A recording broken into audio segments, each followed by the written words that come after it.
Salut à tous et bienvenue dans la causerie du travail de l'ombre. Alors, bienvenue à tous ceux qui sont sur le live en direct. Je vois que j'ai un petit souci de connexion alors que je viens juste de lancer le live. Donc, n'hésitez pas à me dire si ça fonctionne correctement, si vous nous entendez bien. Je vais couper la cam avec mon invité, comme ça on aura une connexion plus fluide. Donc voilà, donc évidemment comme d'habitude, c'est mon petit espace de liberté, vous le savez pour les habitués. On va revenir sur la dernière rencontre de l'Olympique de Marseille face à Troyes. J'ai envie de dire malheureusement parce que voilà, on a vu un spectacle assez décevant. Et puis avec mon invité, on va aborder l'espace de quelques minutes sa spécialité, c'est-à-dire la MLS. Alors certains l'auront peut-être deviné, mon invité ce soir, et vous l'avez vu d'ailleurs avec le titre, c'est monsieur Kevin. Comment tu vas ? Écoute, ça va très très bien. Ça va très très bien. Merci de m'avoir invité. J'ai hâte de parler un peu foot avec toi, même si bon, on va dire la vérité aux gens. J'ai regardé le match là pour toi. Par obligation. Tu m'as forcé, tu m'as attaché, tu m'as dit regarde-le. J'avoue. Bon, au moins on va en discuter un peu. Ouais, on va revenir. Mais c'est aussi mine de rien intéressant même si bon. Quand tu es supporter de l'Olympique de Marseille comme moi, c'est toujours difficile après une défaite de faire des analyses, de re-regarder tout ce qui s'est mal passé. Mais c'est aussi hyper intéressant, je trouve, et enrichissant presque après de tels matchs, plus que d'ailleurs après des victoires parfois. Et donc c'est ce qu'on va essayer de faire, en tout cas de vous éclairer au maximum sur ce qui n'a pas fonctionné durant cette rencontre. Alors pour ceux qui ne te connaissent pas, Kevin, tu es Monsieur Flex Scout sur Twitter. Tout à fait. Donc voilà, tu participes à quelques émissions, on en parlera un peu plus tard. Et puis tu es spécialiste du soccer, puisque c'est comme ça qu'on appelle ça aux États-Unis, et plus particulièrement donc de la MLS. On en profitera d'ailleurs pour que tu nous éclaires un petit peu, puisque le championnat vient de se lancer depuis le week-end dernier. Il y a 2-3 jours là, si je ne me trompe pas. C'est ça, depuis le week-end, ouais. Donc voilà, tu vas nous partager un petit peu ta passion pour ce championnat et puis nous raconter un petit peu ce qui va se passer un petit peu cette saison, si tu le veux Plaisir. bien. Donc revenons sur ce match face à Troyes. D'ailleurs, j'aperçois un beau maillot derrière toi de Troyes. C'est pour le nom, c'est plus pour le nom pour le coup que pour le club, mais bon. Eh ben, j'allais te le demander. Est-ce que c'est plus pour Monsieur Ripard, je le sais, mais voilà, pour éclairer nos téléspectateurs. J'ai rien contre Troyes, hein, mais c'est plus pour Monsieur Renaud Ripard. Ça marche, pas de souci. Bon, écoute, match compliqué, on le disait, résultat très très décevant. Mais au-delà du résultat, c'est surtout le jeu, le contenu qui nous a vraiment déçus. Je trouve, là encore, arrête-moi si je me trompe, mais je trouve que depuis le match en retard qu'on a joué face à Lyon, il y a une vraie cassure dans notre jeu. Il y a une gestion qui commence à être, en tout cas, de plus en plus discutable, un jeu de plus en plus minimaliste, et j'ai la sensation même des principes de jeu un peu abandonnés. Comment tu vois les choses ? Est-ce que tu es assez d'accord déjà avec les propos que je tiens ? Ouais, je suis assez d'accord avec toi. Après, alors je vois quand même une majorité de matchs de l'OM, pas tous, donc j'ai forcément raté des choses, mais c'est vrai que j'ai l'impression qu'au fur et à mesure de la saison, ça se délite un peu. Ouais. Alors je sais pas ce qui marche moins bien, si le discours et les préceptes de Sampaoli passent moins bien auprès des joueurs. Si tu as des joueurs aussi, certains joueurs importants qui sont en méforme, peut-être parler d'un Dimitri Payet qui est plus aussi virevoltant qu'en première moitié de saison. Je pense qu'il y a un peu un tout et en effet c'est très minimaliste dans le jeu. J'ai l'impression qu'en fait Marseille a le ballon, a très souvent le ballon mais sans trop savoir quoi en faire. Donc forcément quand tu as le ballon mais que tu sais pas comment l'utiliser, la possession ne permet pas forcément de gagner. Et on sait que la possession, c'est quelque chose d'important pour Sampaoli. J'avais lu une bonne interview de lui à ce sujet-là, il me semble quand il était encore sélectionneur au Chili. Lui, il disait, pour moi, c'est primordial. Si tu as le ballon, t'empêches l'adversaire de l'utiliser, de pouvoir marquer. Alors certes, sur le papier, ouais, on peut dire que tu empêches l'adversaire de pouvoir marquer, mais au final, si tu marques pas toi non plus, tu te retrouves avec ce genre de match qu'on a vu dimanche, où ça finit sur c'est ça, un partout. une possession totalement stérile, sans but, sans objectif même, on a l'impression. Ce que je retiens dans ta phrase, c'est que tu as commencé en disant on a la sensation que les joueurs ne savent pas quoi faire du ballon.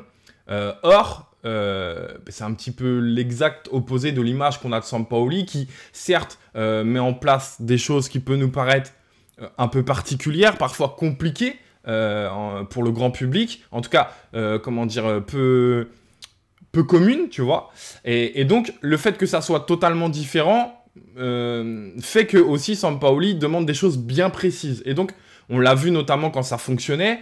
On s'est très vite rendu compte que les joueurs savaient exactement dans quelle situation quoi faire. C'est le but de Sampaoli aussi, du travail qu'il fait. Et aujourd'hui, on retrouve plus du tout ça. Tu parlais d'histoire de confiance peut-être, de méforme. Tu penses que c'est uniquement lié à cela où Sampaoli peut avoir sa part de responsabilité? Parce qu'aujourd'hui, pour être tout à fait clair, on a un Sampaoli qui est de plus en plus discutable, dirons-nous, en tout cas qui est de plus en plus chahuté par les supporters de l'Olympique de Marseille, mais voilà, en même temps, tu vois, il y a la bascule.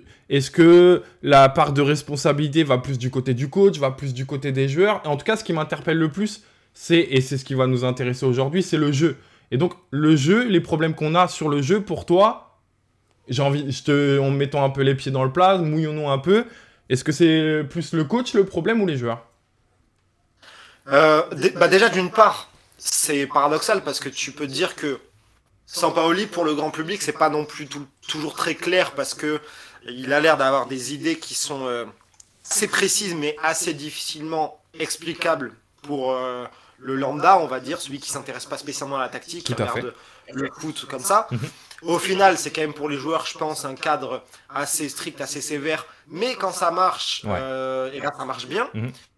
Et là où tu peux te dire que au fur et à mesure de la saison, les joueurs, ils vont assimiler tout ça et ça va mieux se passer. Et oui.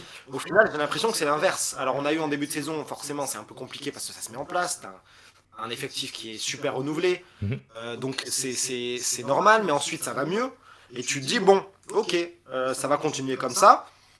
Moi, je me rappelle en début d'année 2022, année civile, on fait une émission, on en parle là, mais on fait une émission sur Free où on parle de Marseille, justement.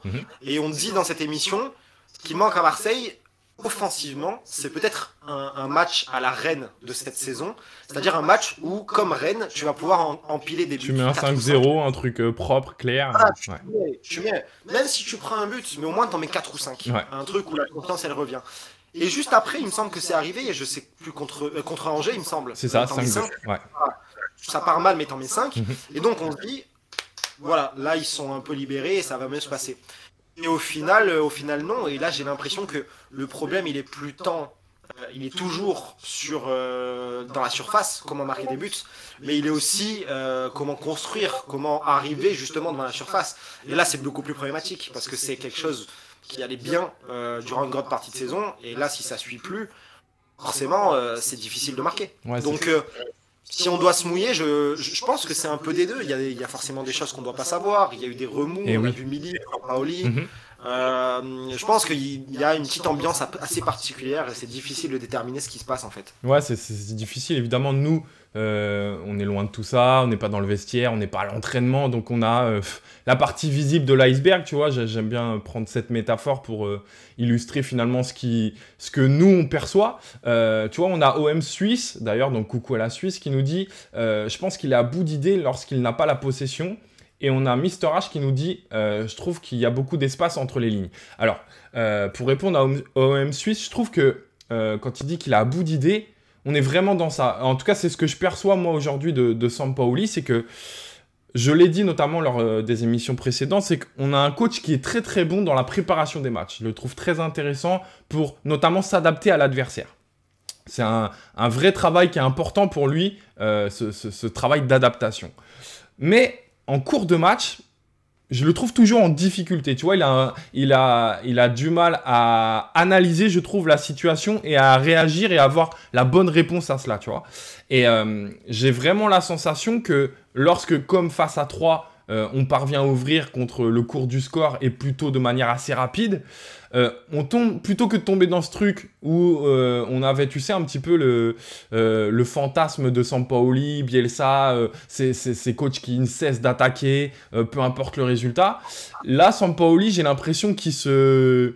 Comment on pourrait dire, qui se liganise, tu vois ce que je veux dire un peu, c'est-à-dire il est vraiment rentré dans les coachs de Ligue 1, dans notre championnat, et il se dit, bon, à 1-0, en ce moment on est en difficulté, si on conserve le ballon un maximum, même si on est stérile, on va s'éviter des actions dangereuses de la part de nos adversaires, et tu vois, je le trouve en manque de solutions pour aujourd'hui réagir. Et tu vois, si je devais matérialiser ça, on voit un coach qui, dans sa zone technique, tu vois, va de gauche à droite et tout ça. Et je trouve que c'est assez symbolique parce que j'ai la sensation qu'il est tellement excité, pris dans le match, tu vois, être totalement avec ses joueurs, pris par la pression, etc., qu'il n'a pas ce recul nécessaire pour analyser la situation et peut-être s'adapter. Et je trouve qu'à l'heure actuelle, le vrai problème, en tout cas, il y a le plus gros des problèmes pour moi, c'est ce problème d'adaptation, tu vois. On n'a pas de réponse.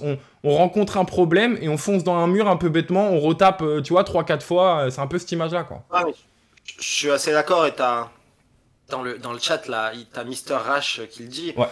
Et je trouve qu'il n'y a pas de coaching gagnant. Et... Alors, pardon, je t'interromps et comme ça, tu continues tes propos. Mais ça aussi, c'est hyper intéressant parce qu'on en parlait les semaines précédentes. Et en même temps, ces derniers temps, il a fait des entrants qui ont marqué. C'est assez paradoxal. Je pense à Bakambu quand il rentre, qui marque. Je pense à Milik qui démarre sur le banc. Quand il rentre, il marque. Donc c'est assez paradoxal. Mais vas-y, je te laisse continuer, bien sûr. Ah, moi, j'ai le souvenir d'un match. Tu m'arrêtes si je dis des bêtises, mais je crois que c'est contre Brest où Marseille ouvre le score et où Marseille va s'incliner 2-1. Oui. Je crois que c'est ça. Oui, voilà. C'est tout à fait ça. Et en fait, tu ouvres le score. Derrière, tu t'arrêtes de jouer. Totalement. Et j'ai l'impression qu'en fait, il n'y avait pas d'idée en cours de match pour aller mettre le second, pour changer la donne. Moi, je repense encore plus loin au match contre Lens. Et j'avais dit à ce moment-là, au premier match contre Lens, où le match aller s'incline 3-2, oui. J'ai l'impression que ce match-là, il a traumatisé Sampaoli. Ah, mais totalement. Totalement. Il a traumatisé Sampaoli parce qu'il s'est fait manger tactiquement, pardon. Il s'est fait manger tactiquement ce jour-là. Et donc, je pense qu'il a parfois cette crainte de revivre un peu la même chose. Et lui-même ne sait pas trop comment aborder certains matchs pendant le match. Et ça, c'est problématique parce que contre Brest, tu t'arrêtes de jouer et tu te reposes un peu sur tes acquis en te disant bon, voilà, on est solide derrière, ça va passer. Et puis, sauf que tu as une équipe en face qui voit que tu fais rien, quoi. Tu joues à la balle, tu as le ballon, mais tu t'en fais pas grand-chose. Et donc, il y a sûrement aussi un problème tactique, un problème de compréhension, un problème d'idée. Moi, je pense que c'est un tout et que c'est difficile à cibler avec précision. Mais c'est clair qu'il y a des choses assez inquiétantes. Ouais, on est d'accord. Tu vois, avant de basculer vraiment sur des images du match, vous le savez, on aime bien argumenter tout cela avec vraiment des images. Le match de Lens, comme tu le dis, le match aller, c'est un vrai basculement dans la première partie de la saison, un vrai tournant. Il a été assez traumatisé. On sent qu'après ce match, il s'est totalement adapté à ce qu'il a vécu face à Lens et à toutes les difficultés qu'il a rencontrées. Sauf qu'après, le match retour, j'ai l'impression que c'est un deuxième tournant où tout ce qu'il avait travaillé depuis ce match aller, il a réussi à le mettre en place sur ce match retour et ça a fonctionné. Alors, j'oublie pas qu'on gagne 2-0, mais qu'on peut très bien se faire égaliser 1-1. Ils ont plein d'actions, Lens, mais avec justement l'entrée de Bakambu qui vient mettre le deuxième, si je ne me trompe pas, pour faire le break. Tu vois, on a un coaching gagnant, on a une préparation d'avant-match qui est réussie. Finalement, j'ai la sensation que sur ce coup-là, tous les feux étaient ouverts et je me suis dit, ça y est, ça va amener un déclic. Comme le match aller, on va avoir un déclic positif et tout va pouvoir s'enchaîner correctement. Et en fait, on a ce match contre Lyon qu'on joue en retard où c'est exactement le scénario que tu nous décris et exactement le même que face à 3, où on ouvre le score. On joue plutôt bien là, contrairement au match face à 3. Et puis, on tombe dans cette gestion du résultat qui nous surprend parce que c'est pas du tout ce qu'on attendait de Sampaoli. Et en fait, on se fait complètement dépasser, quoi. Et tu vois, par exemple, tu parlais du match du SCO face au SCO, où c'est une vraie réussite ce match. On se dit, ça y est, on a marqué 5 buts. C'est pareil, ça va nous faire du bien, comme tu en avais parlé sur l'émission de Free. Mais en fait, on encaisse surtout 2 buts dès le début. Et en fait, on est dans l'obligation, tu vois, d'être dans cette ultra offensif attaque, tu vois. Et ça me fait penser au tout premier match de championnat contre Montpellier où on perd 2-0 et on finit par le gagner 3-2. Mais où on se dit, ah ouais, ça va être le spectacle, ça va être le jeu ultra offensif. Sauf qu'en fait, c'est la situation qui fait qu'on a été poussé. Et je pense que sur ces analyses-là, en début, et je m'inclus dedans, on s'est trompé. On a pensé à un OM ultra offensif. Et en fait, c'est pas forcément l'idée première de Sampaoli. Et on le verra, et on le voit d'ailleurs, on le verra au fil de la saison, qu'au fur et à mesure, finalement, parfois, il a tendance à tomber dans de la gestion, quoi. Ouais, je pense qu'il a une obsession terrible de la possession et de la maîtrise du ballon, et que ça passe un peu au-dessus du reste. Et après, j'extrapole évidemment, mais je pense que dans sa tête, si tu as le ballon, si tu arrives à le maîtriser et à en priver l'adversaire, tu vas pouvoir arriver à construire quelque chose et donc offensivement ça va te servir. Et ça peut être le cas, mais quand c'est bien fait. Et je pense que là ça manque terriblement d'idées. Tu l'as déjà dit dans d'autres analyses. On va le revoir là aujourd'hui. Oui. Mais je pense que Marseille offensivement peut être très bon quand il y a l'obligation d'aller marquer parce que t'es mené. Je pense par contre que ce qui est paradoxal, mais quand tu mènes, et là ça devient plus compliqué. Ouais, totalement. Et on va montrer cela tout de suite. On va basculer sur des séquences. Je trouve que tu vois ce qui doit la grande différence quand on est mené et que on mène au score, c'est la prise de risque. Tu vois, tout se joue dans la prise de risque et on le sait. La tactique de Sampaoli est ultra dépendante de cette prise de risque. Tu vois, à mon sens. La tactique de Sampaoli, si tu ne prends pas de risque, elle n'est pas viable. J'ai presque envie de dire, elle est dangereuse, tu vois. Et donc, on est dans cette bascule. Tu vois, on a du mal à basculer sur je prends assez de risques pour que la tactique soit efficace et que tout ce qu'on met en place fonctionne. Et en même temps, de pas trop en prendre parce que si on se fait contrer, on l'a dit avec notamment ce poste hybride de Rongier latéral qui vient milieu, si on fait une perte de balle rapide, on peut se mettre en danger. Et l'équilibre qu'on avait parfois trouvé sur certains matchs, qu'on avait eu parce que lorsqu'on était mené au score, parce que de toute façon, fallait prendre ces risques-là, et dès l'instant que l'on mène 1-0, comme sur ce match à 3, comme Brest, comme tu l'as dit, etc., tu vois, la balance, elle rebascule un peu de l'autre côté où, attention, on prend moins de risques, là, maintenant, on a plus de marge, et c'est la grosse erreur, quoi. Pardon. Je disais, et puis, est-ce que tu manques pas aussi de joueurs capables de faire des différences techniques, de prendre ces prises de risque, ouais.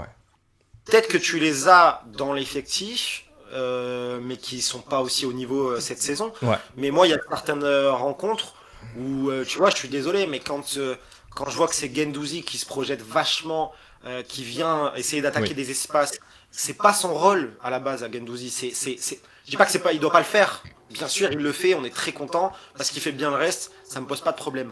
Mais c'est pas sur lui que doit reposer tout ça. Et parfois, tu vois Guendouzi, mais qu'est-ce que font des Under, qu'est-ce que font des Payet même, qu'est-ce que font des Luis Enrique, des Conrad sur le côté quand ils jouent. Tu vois, ça manque de joueurs qui vont venir te débloquer le truc. Les profils utilisés pour ce qu'on souhaite mettre en place sont parfois étonnants. Ouais, je suis totalement d'accord avec toi. Ouais, totalement d'accord avec toi. Et donc, vous l'avez vu, vous savez, j'aime bien commencer cette émission, en tout cas la partie séquence, en reprenant un petit peu ce que j'ai fait sur mon analyse de lundi. Et donc, en fait, je suis parti d'une question, c'est que, voilà, depuis plusieurs matchs, offensivement, soyons très clairs, c'est le néant. Il se passe absolument rien. Alors, on se pose forcément tous la question, quel est le problème ? Et je me suis dit, quand on cherche le problème, il faut revenir le plus loin possible à la source et voir d'où vient le problème pour petit à petit améliorer les choses et aller jusqu'à cette réponse, c'est-à-dire la réussite de la création de nos actions. Et donc, et ben forcément, la source, c'est quoi? C'est nos phases de relance. Et là, je vais basculer sur les séquences, pardon. Je démontrais notamment, et je me suis appuyé sur des images, évidemment, du match 2-3, mais aussi de notre dernier match abouti, en tout cas, ce qui me semble être à mes yeux le plus abouti, c'est Lens. Tu vois, j'ai zappé Angers volontairement parce que, comme on le disait tout à l'heure, le fait d'être mené 2-0, je pense, a biaisé pas mal de choses, et notamment dans notre ultra prise de risque. À Lens, c'est quand même quelque chose de plus travaillé, et même après le 1-0, l'ouverture du score, j'ai eu la sensation qu'on a continué à vouloir aller chercher ce deuxième but, même si évidemment on s'est mis parfois en difficulté, et c'est là justement tout l'équilibre qui est à trouver, et je pense que Sampaoli, il a surtout retenu toutes ces actions de Lens qui nous ont mis en danger, et n'a pas assez retenu ces actions qu'on s'était procurées pour aller mettre le deuxième but. Mais je dérive. Là, donc je vous montre une image où Caleta-Car est en phase de relance, a de l'espace devant lui, donc je vais essayer de vous faire un petit cercle histoire d'illustrer ça proprement, voilà. Il a de l'espace devant lui, et on a Luan Pérez qui est sur son couloir ici. Là, Caleta-Car, à mon sens, tu m'arrêtes si je me trompe Kevin, il doit progresser balle au pied. Il doit progresser balle au pied pour au moins aller fixer un adversaire, parce que voilà l'un des préceptes de Sampaoli qui aujourd'hui, que je ne vois plus du tout, c'est cette fixation obligatoire avant de faire une passe. Aujourd'hui, je vois énormément de passes qui sont faites et qui sont complètement stériles et qui n'éliminent personne parce qu'on n'a même pas été fixé à un joueur. Or, en début de saison, c'était quelque chose que l'on voyait énormément. Et donc là, face à 3, Caleta-Car, vous le voyez, il va progresser un tout petit peu, très légèrement, et il va déjà effectuer à ce moment-là, vous voyez, du terrain, la passe sur Luan Pérez. Donc vous le voyez, tu verras, j'ai beaucoup de mal à parler en même temps que je fais des flèches et tout. Il faut que je m'améliore là-dessus. Je te laisse d'ailleurs, pourquoi pas lire un peu le chat s'il y a des questions ou des interventions intéressantes, n'hésite pas Kevin. Là, je voulais rebondir, dis-moi. Rebondir sur ce que tu disais, pardon. Ouais. T'as raison, ça me paraît évident que là, avec l'espace qu'il y a devant lui, si tu avances un peu et que tu fixes, t'as la possibilité que, dans ce cas-là, alors j'ai pas les noms des joueurs, mais le milieu droit de 3 se projette un peu. Totalement. Et d'une part, tu as ton défenseur, donc c'est Luan à gauche, il me semble. Ouais, c'est Luan Pérez, ouais. Luan Pérez, il peut prendre un espace long de ligne et tu as même un espace qui se libère un peu plus dans le cœur du jeu. Et c'est exactement ce que j'allais dire. Le cœur du jeu, et regarde, on a un Dimitri Payet, je vais te l'encercler là, qui est un peu plus haut et qui déjà anticipe presque cela. Là, on voit que vu que la passe est effectuée, il fait déjà la course pour aller se proposer sur le couloir. Mais si on a un Caleta-Car qui vient fixer le premier 3-1, soit ça libère Luan Pérez et c'est notre première idée de base, mais ça peut aussi surtout libérer Payet au cœur du jeu où on voit il est complètement esselé et là ça devient encore plus intéressant. Et là surtout ce qu'il faut voir également, c'est que si tu t'avances un peu, que tu fixes et que tu arrives à passer correctement le ballon dans l'espace qui va être libéré, c'est pas forcément un seul joueur de 3 que tu vas éliminer. Et oui. Par rapport à l'image, c'est 1, 5. c'est 2, c'est 3, c'est 4, c'est 5 joueurs que tu mets derrière toi. Totalement. 5 joueurs que tu mets derrière toi, et si tu arrives à te projeter, et ça, je pense qu'on en parlera, il faut qu'on en parle aussi, de la vitesse des transitions qui est catastrophique. C'est incroyable. Si tu arrives à te projeter un peu vite, et ben, tu as 5 joueurs de 3 derrière toi, et on fait quelque chose. Et là, j'invite, auto-promo, mais j'invite justement les gens à aller voir mon analyse s'ils ne l'ont pas vu, celle de lundi, parce que c'est exactement ce que je montre. Tu vois, ce que tu es en train de nous dire, c'est que je prends 2 séquences en exemple où, par le biais d'une passe, une seule passe, on était capable d'éliminer 5 joueurs, et au lieu de ça, on va reculer. Et on va le voir sur l'image suivante. Le pire, c'est qu'il a transmis à Luan Pérez, donc on se dit, bon, pourquoi pas, Luan Pérez, il va au moins, lui, prendre le ballon, aller de l'avant, essayer de fixer pour peut-être trouver des solutions. Et regardez la prise de balle de Luan Pérez. Il fait un contrôle. Déjà, l'orientation du corps n'est pas bonne. Et il fait un contrôle vers l'arrière. Alors que vous voyez, par exemple, Caleta-Car, je vous le réentoure en cas où vous êtes un peu perdu. Voilà, lui indique, ouais, il faut aller de l'avant et aller mettre sur Payet. Mais, enfin, Caleta-Car, là, il est bien mignon. Mais la passe vers Payet, elle est impossible parce que justement, t'as pas fixé au départ, quoi. Tu es d'accord avec moi, Kevin? Ah ouais, mais je suis d'accord avec toi. Et je sais plus qui dit ça. J'ai une pensée, je pense à Foot Tactique que tu as reçu parce que lui il est très fort avec les citations et les gens qui les ont dites. Oui. Mais quelqu'un qui disait, un coach...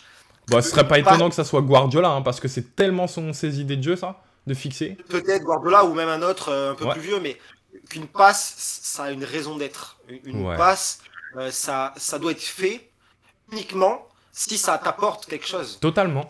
Et que ce soit sur ces phases-là que tu nous montres, ou que ce soit dans ce qu'on parlait un peu juste avant, dans cette possession, dans cette ultra-possession stérile, je pense qu'il faudrait qu'on se penche vraiment sur un match et qu'on regarde le pourcentage de passes qui sert vraiment à quelque chose.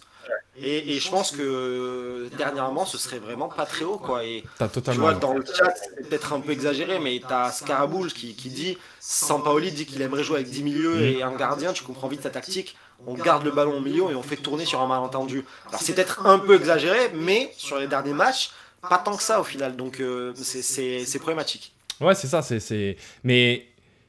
Bah, le meilleur contre-exemple pour vous montrer ça, je vous l'ai dit, je me suis appuyé sur le match de Lens et vous allez voir, c'est là que peut-être tout va s'éclaircir pour ceux pour qui c'est encore peut-être un peu flou.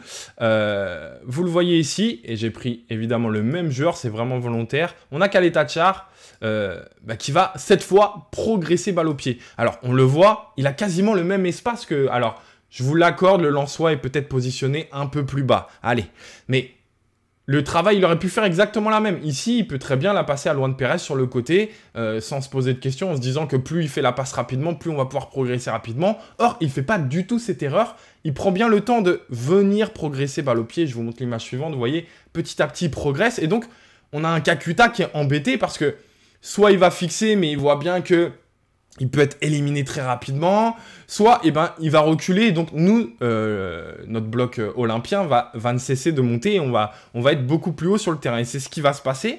Et forcément, au bout d'un certain temps, Kakuta est bien obligé de stopper sa course. On est presque, tu sais, dans le principe du recul-frein en phase défensive. Et donc, je vous montre l'image suivante. Vous voyez, il est venu fixer vraiment au maximum Kakuta et... Simplement, quand il est à 3 mètres de lui, où il commence à y avoir des lignes de passe coupées par Kakuta de par son positionnement, il effectue la passe. Donc, il se garde et de la sécurité, de la marge de sécurité pour effectuer ses choix. Mais en plus, il a progressé de combien? Allez, 25 mètres, 30 mètres. Et surtout, il a totalement libéré Luan Pérez sur le côté. Vous le voyez, j'ai fait un cercle pour vous montrer tout l'espace. Et en plus, ici, parfait. Et il n'y a pas de hasard, c'est que Payet va décrocher et attirer ce Lensois. Peut-être que c'est un travail qu'aurait pu effectuer Dimitri Payet et qu'a certainement, j'en suis intimement persuadé, voulu effectuer Dimitri Payet sur la séquence avant précédemment, mais voyant la passe réalisée très tôt, il est venu s'exiler sur le côté. Est-ce que tu es d'accord avec les propos que je tiens? Bien sûr, et là, la séquence, elle est parfaite parce qu'il a fixé... Déjà, il a fait 20-25 mètres. Ensuite, il a libéré Luan sur la gauche. Profite de l'appel de Payet et derrière, si tu la joues correctement, déjà on le voit sur l'image, tu as un boulevard immense là qui s'est ouverte sur 15 mètres de largeur, tu as de la place et tu as deux joueurs de Marseille, je pense que c'est gauche, Enrique. Je sais pas. Non, si c'est Enrique et au centre, un peu plus au centre, enfin à côté de l'arbitre, c'est qui? C'est Gerson, je crois. Gerson, voilà. Tu as deux joueurs qui sont en possibilité de plonger. Plus Payet qui, on sait très bien, il va se retourner, il va repartir. Donc là, c'est pile ce qu'il faut faire. C'est pile ce qu'il faut faire. Et c'est ce qu'on n'a pas vu du tout. Moi, je crois pas l'avoir vu contre 3. Absolument pas. Franchement, j'ai essayé vraiment tant bien que mal de trouver une séquence pour vous dire... parce que j'aime toujours quand je parle de négatif de montrer un peu de positif pour dire la balance elle n'est pas non plus à 100% négative, il y a toujours un peu de positif. Sincèrement, j'en ai pas trouvé. Et sur ce match, j'aurais pu faire un nombre de comparaisons assez folles parce que c'est vraiment l'exact opposé. J'ai des séquences entières où je vois Guendouzi prendre des risques sur ses passes qu'on n'a absolument pas face à 3. On a un Camara aussi, de par son positionnement, c'était super intéressant, je trouvais. C'est toujours difficile à tout raconter en 10 minutes. Enfin, même pas, j'ai 5 minutes en gros pour faire ma vidéo. Donc, je suis presque frustré, tu vois. Il y a tellement de sujets, c'était super intéressant d'évoquer plein de trucs. On avait notamment un Camara... Qui jouait beaucoup plus, tu sais, avec ce positionnement hybride où il basculait un coup sentinelle, un coup défenseur central. Face à 3, on est très très vite tombé dans 3 centraux et tu vois, Camara ne se projetait plus, ne serait-ce qu'un peu plus haut pour aller récupérer plus haut, pour effectuer un pressing plus haut, pour se proposer des solutions plus haut. On est vite tombé dans on est 3 centraux parce qu'on a marqué et que tu vois, on voulait gérer le score, quoi. Surtout que c'est assez c'est effarant parce que contre une équipe comme 3, oui. je pense que c'est le moment où tu dois avoir Camara qui puisse venir harceler un peu au milieu, chercher ballon plus haut. C'est que c'est pas une équipe forcément en confiance. Depuis qu'ils ont changé de coach, il vaut mieux les jouer parce qu'avant, avec Batless, je trouvais qu'il y avait, il y avait une continuité, il y avait des idées. Totalement. J'ai rien contre Bruno Irles, mais c'est beaucoup plus complexe depuis son arrivée. Donc ils sont pas en confiance. Tu presses un peu, tu viens faire l'effort. T'as un joueur comme Camara qui, on sait, il a un volume, il harcèle les joueurs, il est important. Intelligence à la passe. de jeu. Et voilà, il faut le faire jouer comme ça. Et tu peux pas te mettre direct à 3 centraux derrière et avoir peur de 3. Voilà, c'est ça qui est fou. Mais tu peux pas avoir peur de 3 après avoir ouvert le score. Alors certes, si je crois que c'est Baldé qui fait cette faute incroyable. Si Baldé fait pas la faute, peut-être que tu marques pas. Mais là, le fait est qu'il l'a fait. Donc tu mènes. Donc il faut prendre confiance. Ça y est, tu mènes. Tu peux essayer de te projeter un peu. Mais tu vois, c'est intéressant aussi que tu fasses la comparaison avec, j'allais dire Lolo Batless, genre c'est mon copain, avec Laurent Batless. Je l'ai trop connu sous le maillot de l'OM, tout ça, ça y est, les mecs font partie de ma famille, tu vois. Tu vois, j'expliquais que Sampaoli, il était tombé dans ce côté, tu sais, très Ligue 1, où d'un seul coup, peut-être on est plus dans la gestion, on prend moins de risques, etc. Et tu disais qu'avec Batless, il y avait beaucoup plus de jeux. J'avais fait une remarque la semaine dernière, et je serais très intéressé d'avoir ton avis là-dessus, c'est que au début de saison, on a loué l'attractivité de notre championnat, non pas par l'arrivée de Messi, Neymar, même si on l'a fait, etc., tous ces joueurs-là, mais par le football, tu vois. On avait vraiment, je me souviens de Clermont qui jouait très très bien, je me souviens de Angers qui jouait très très bien, de l'OM qui était dans cette période-là où il marquait des 3-4 buts, où c'était super beau à voir, Lens qui jouait très très bien, Rennes, tu vois, on retrouvait une vraie qualité de jeu qui était intéressante. Et là, j'ai la sensation qu'au fil des mois, au fil des semaines, peu importe les équipes, en fait, tout le monde est retombé dans le petit rituel de la Ligue 1. Alors, je me pose une question, est-ce que c'est l'approche de la fin de saison, les objectifs qui se resserrent, les points qui deviennent de plus en plus importants, qui jouent un rôle là-dessus, ou finalement, on s'est rendu compte que cette envie de jouer, en tout cas d'énormément jouer, posait problème finalement à long terme. En vrai, c'est tellement un sujet compliqué. Vaste. Ouais.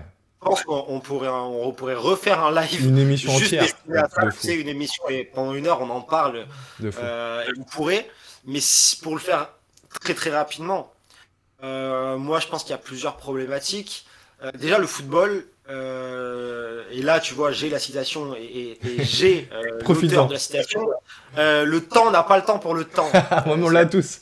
On l'a tous. Tu vois et en football, en fait, c'est un gros problème. C'est-à-dire que j'ai pu interviewer il y a 2 ans Bernard Blacard, l'ancien coach de Nîmes. Génial.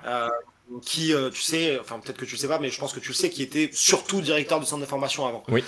Donc lui, il a une approche vachement basée sur le développement du joueur sur le long terme. Quand il est arrivé à Nîmes en tant que coach, il avait Touafilou Maolida, que les Marseillais vous connaissez bien forcément, qui avait déjà la trentaine, et il l'avait fait évoluer sur certains aspects de son jeu. Et lui, il me disait que malheureusement, en fait, un coach, il n'a pas le temps. Il n'a plus le temps de faire ça parce que tu as des objectifs, tu as des deadlines, tu as surtout des dirigeants qui vont vite se séparer de toi parce que tu es le premier fusible. C'est ça, on est à court terme. Et on l'a vu. Alors, je sais que pour Batless, apparemment, c'est d'un commun accord. Mais regarde Kovac. Regarde Nico Kovac à Monaco. J'ai rien contre Philippe Clément. Et on en a parlé aussi, on a fait une émission là-dessus sur Free. Moi, le timing me désole. Le timing me désole parce que Philippe Clément, je pense que foncièrement, c'est un coach qui est sur des idées similaires à celles de Kovac, par exemple. Est-ce que changer maintenant pour faire à peu près la même chose avec le même groupe, c'était une bonne idée? Donc, peut-être que tu as d'autres coachs dans leur club qui se disent aussi, vouloir avoir des idées et faire notre beau jeu, ce qui est pour nous le beau jeu, c'est bien. Mais au final, l'important, c'est les résultats dans le football. Et je peux le comprendre sur certains aspects. J'en avais parlé avec Foot Tactique au sujet du Praz, parce qu'il en avait parlé sur Twitter, ça avait fait un scandale, parce que lui, il aime le beau jeu, tu vois, c'est une notion subjective, mais lui, il aime le beau jeu, et Dupraz, c'est pas son football. Ouais. C'est pas forcément le mien non plus, mais je comprends à l'heure actuelle qu'à Saint-Etienne, les mecs préfèrent voir des victoires pourries dans le sens, dans le jeu, ce soit pas ouf, 1-0, plutôt que des défaites et descendre en Ligue 2. Et encore que pour l'instant, on s'ennuie pas, je trouve, avec Saint-Etienne depuis l'arrivée de Dupraz. Tout à fait. Mais tu vois, je pense qu'il y a aussi une obligation de résultat. T'as des coachs qui ont changé, qui voilà, ils ont besoin de prendre des points et il faut parfois être un peu plus pragmatique, malheureusement. Après, c'est un vaste sujet. Ouais, c'est vraiment... Non, mais franchement, c'est passionnant et tu as raison, ça pourrait faire le sujet d'une émission complète parce que... Mais tu vois, c'est ce qu'on disait, ce que je disais tout à l'heure avec la partie visible de l'iceberg, du fait qu'on sache que certains trucs, etc. Ben on est totalement dans ça aussi, tu vois. Si aujourd'hui, dans notre position, c'est facile de critiquer Sampaoli, son manque de réaction en cours de match, son manque d'adaptation, etc. Mais on n'est pas sous pression comme il l'est lui, on n'a pas un poste en jeu, on n'a pas, tu vois. Il y a des paramètres, on n'est pas dans les vestiaires comme tu dis, on n'est pas dans les clubs. Il y a des paramètres qu'on n'a pas forcément et il y a des cycles. Tu vois, en début de saison, tout le monde disait quand il est arrivé, j'ai plus son nom, le coach d'Angers qui était passé par Lyon avant, c'est qui c'est Batik, il me semble. Oui, Batik, c'est ça. Cycle, tout le monde a dit waouh, incroyable les premières saisons, les premières journées. Après, ça s'est un peu calmé. On a eu Lens qui a fait un début de saison tonitruant. Ça fait quelques semaines qu'il y a un peu plus de mal. Plus compliqué. Je pense que c'est par cycle. Il y a un moment donné, si tu as des joueurs aussi importants qui sont moins bien, ça peut être très important. Des joueurs. Et quand je dis moins bien, c'est pas forcément physiquement. Si tu as un joueur, il se passe un truc dans sa vie. Bien sûr. Je te dis, une recrue, parfois, on ne sait pas, mais tu as une recrue qui arrive. Et pendant 3 mois, le mec, il vit à l'hôtel parce qu'il n'a pas de maison encore. Tu t'es pas bien dans ta tête et ça se ressent dans le jeu de l'équipe. Donc je pense que c'est vraiment super vaste et que je suis assez d'accord avec toi. En début de saison, on louait un peu la Ligue 1. C'est un peu retombé. Mais foncièrement, je pense qu'on a encore des coachs avec des idées, même des coachs français qui ont envie de faire des choses. Mais voilà, plus tu vas approcher de la fin de saison, plus ça va être tendu nerveusement pour certains coachs. Moins ça va être beau, je pense. Sincèrement, je pense que ça va être comme ça. Ça marche. Tu vois, pour finir, avant de rebasculer sur une séquence, là où, en tout cas, tu vois, là, ça va être plus le supporter qui parle, et je pense que sur le chat, on va être assez d'accord avec moi. Là où la frustration est peut-être encore plus grande de par la situation qu'est à l'heure actuelle l'OM, c'est qu'on perd des points contre Clermont, on perd des points contre Troyes, c'est pas des points où qu'on pensait laisser échapper. Et surtout, au vu des résultats des autres, on se dit que si on perd pas de points contre Clermont et Troyes, il me semble, si je me trompe pas, par rapport au troisième, on peut leur mettre 10 points d'avance, quoi. Et donc, on peut sortir de cette problématique qu'on vient d'évoquer, c'est-à-dire, d'un seul coup, on joue avec un peu moins de pression. On a la Conference League, pareil, qu'on peut peut-être jouer de manière un peu plus sérieuse. Tu vois, on peut se retrouver dans une situation beaucoup plus confortable. Et j'ai la sensation que si on prend ces points-là, derrière, on peut retrouver ce jeu qu'on mettait en place, ces prises de risque qu'on avait vues et tout, tu vois. Et donc, en plus du contenu qui est décevant, les résultats s'ajoutant, et effectivement, on tombe dans ce truc de pression, de machin, et donc exactement dans le discours qu'on est en train de tenir ici, quoi. Ça tient à pas grand-chose, en fait. Une saison et surtout des cycles. Tu vois, moi, je suis persuadé qu'il y a vraiment des cycles totalement. Qui marchent sur la confiance.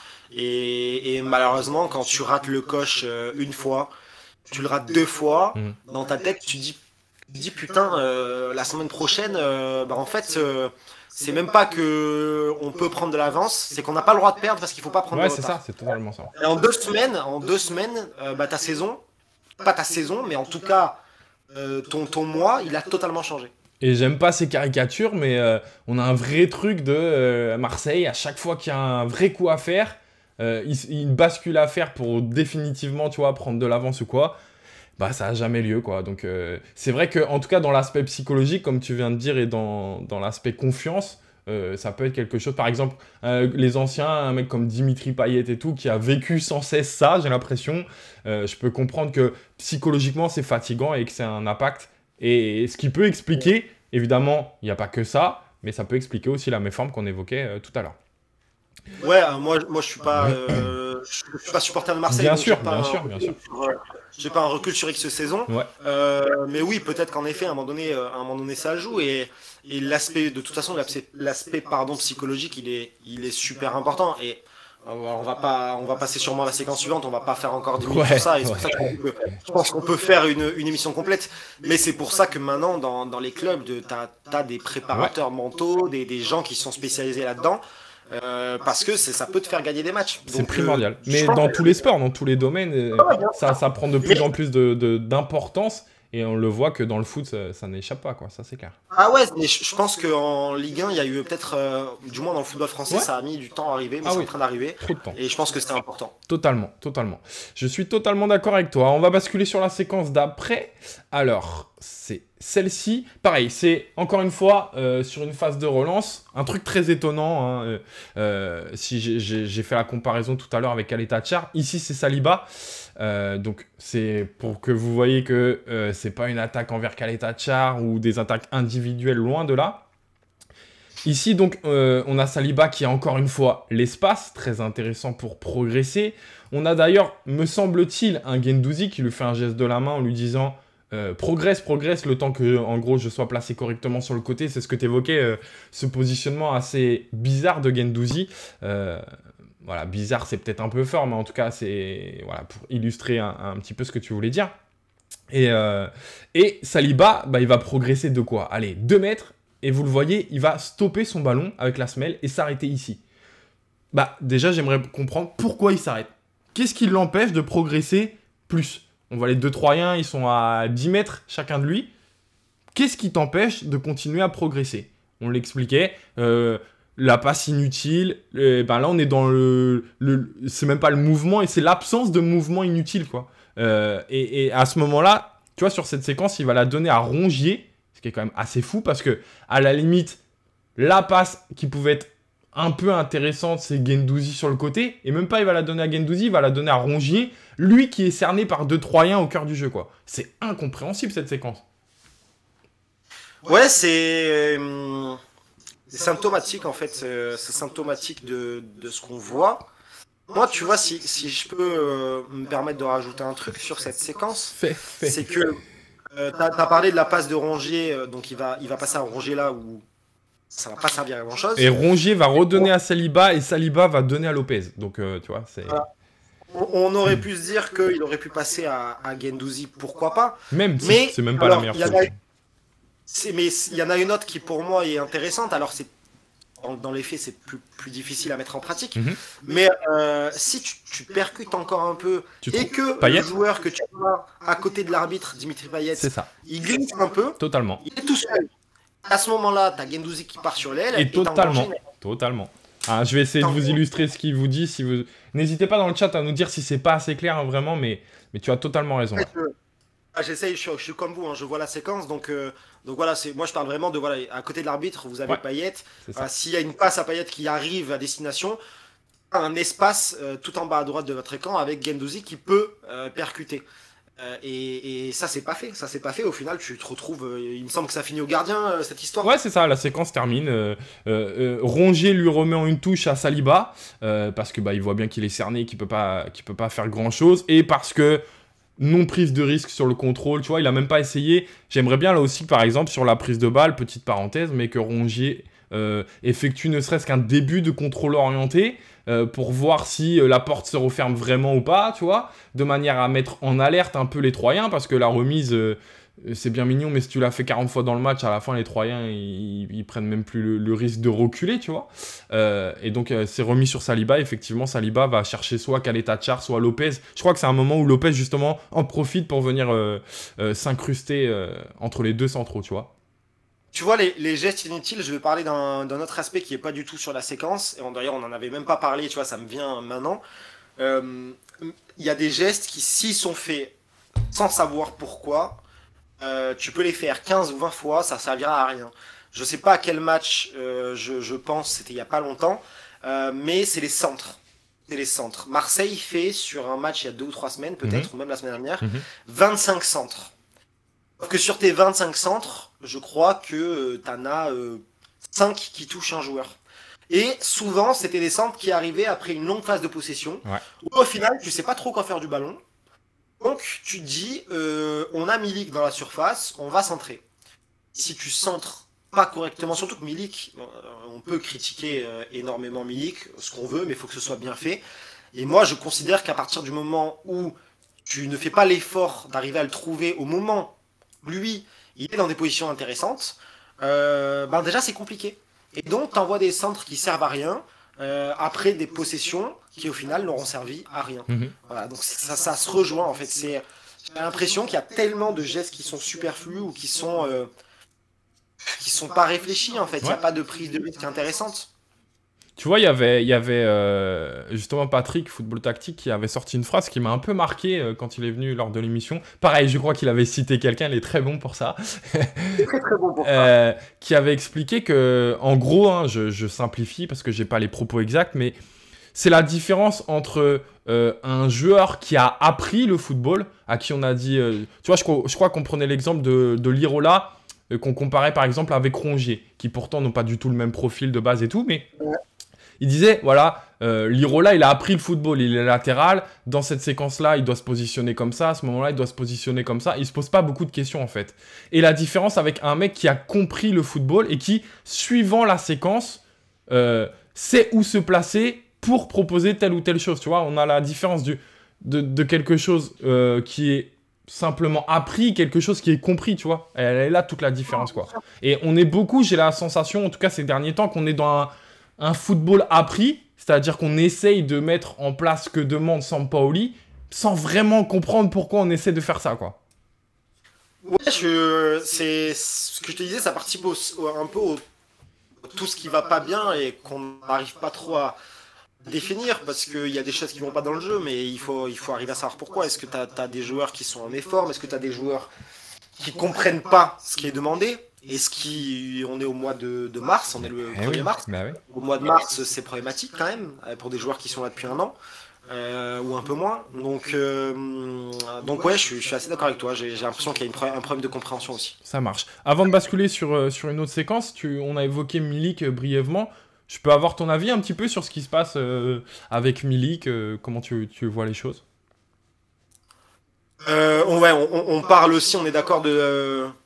qui s'est passé avec les sorties interposées dans la presse, etc. Totalement, avec le fait qu'il soit pas utilisé, en tout cas comme certains le réclament, c'est pas forcément mon avis, hein, mais comme certains le réclament beaucoup plus, en tout cas pas à tous les matchs. Là on l'a vu remplaçant, on l'a vu par exemple sur ce match rentrer après Luis Enrique, ce qui a beaucoup interpellé. Voilà, si je peux avoir un peu ton avis là-dessus. Je veux vous voir tous les deux mettre une casquette à l'envers. On nous vanne beaucoup sur... Je trouve que tu as une très belle coupe de cheveux, Kevin. J'ai enlevé là et c'est fini, ça va enflammer les... Ça y est. Non, mais pour Milik, déjà les sorties dans la presse, moi c'est un truc qui m'énerve un peu. Et je peux comprendre Sampaoli qui réagit en disant pourquoi Milik est pas heureux, quoi. Ouais. Enfin, qu'est-ce qui se passe, pourquoi il est pas heureux, il vient de marquer, ok, je le fais sortir mais je vais faire jouer un autre coéquipier alors qu'il a déjà marqué un doublé.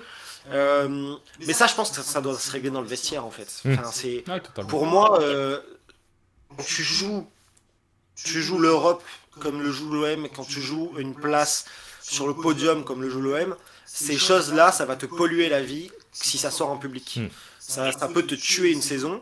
Alors là, c'est minime, mais du coup, on ne sait pas comment ça peut se passer derrière en interne, quand eux, ils se sont envoyés des pics par médias interposés. Donc moi, j'aime bien que ça reste en privé.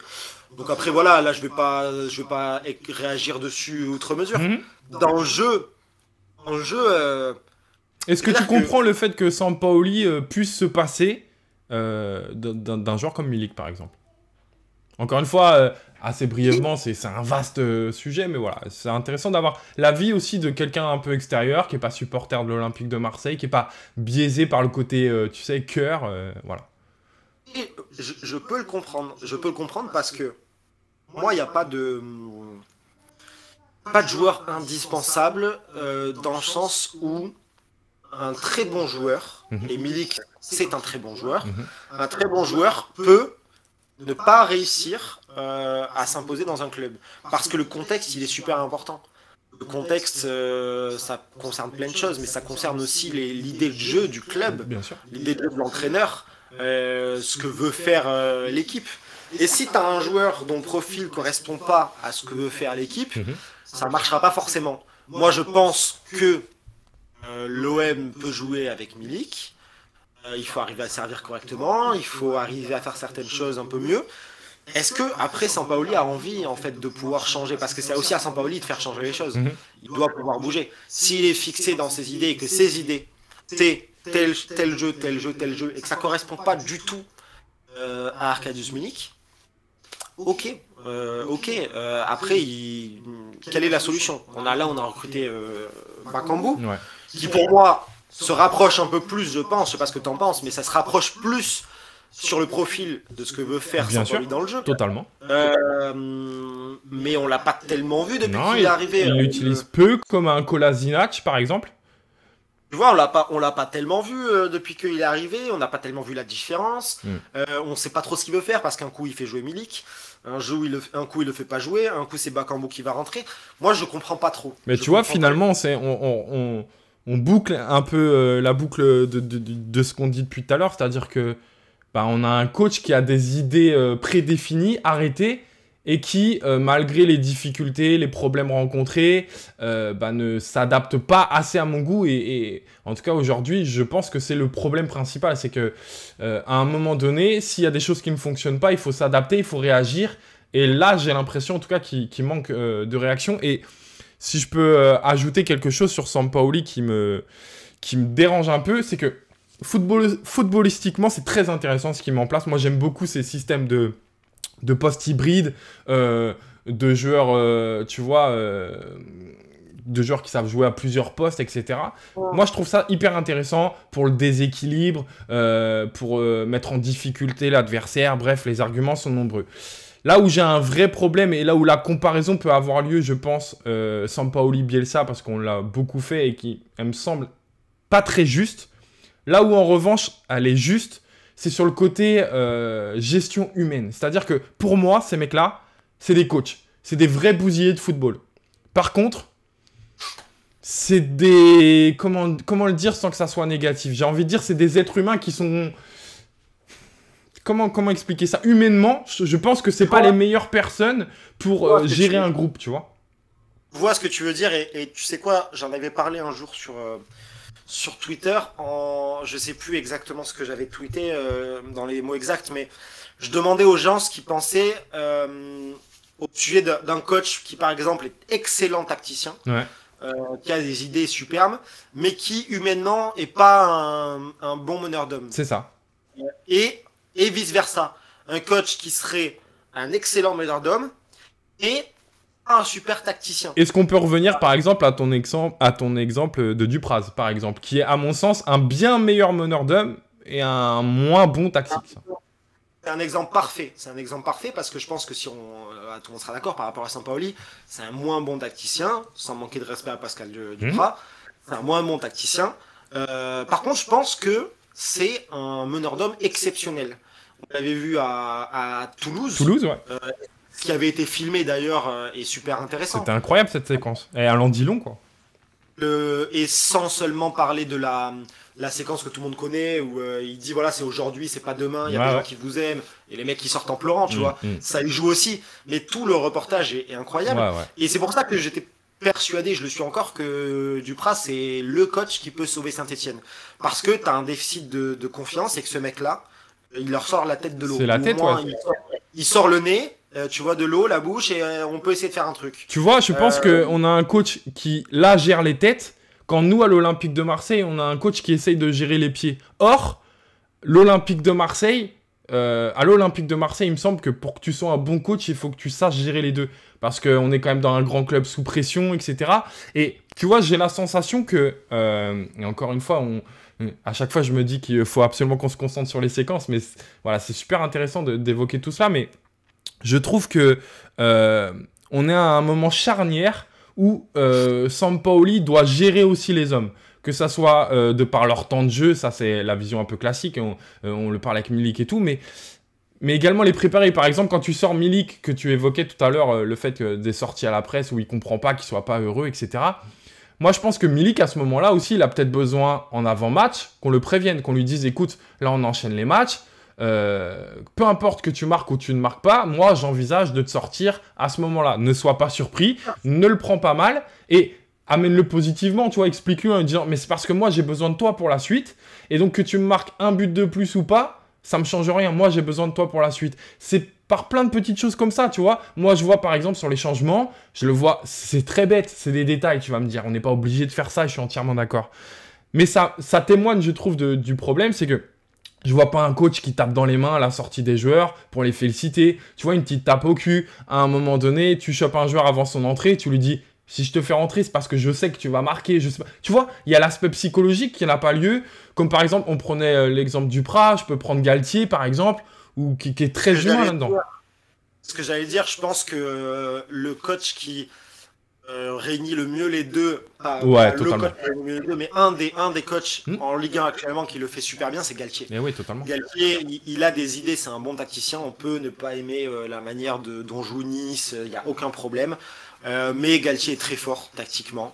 Et c'est un super meneur d'hommes. Tous ces groupes le disent à chaque fois, c'est un coach qui est super apprécié.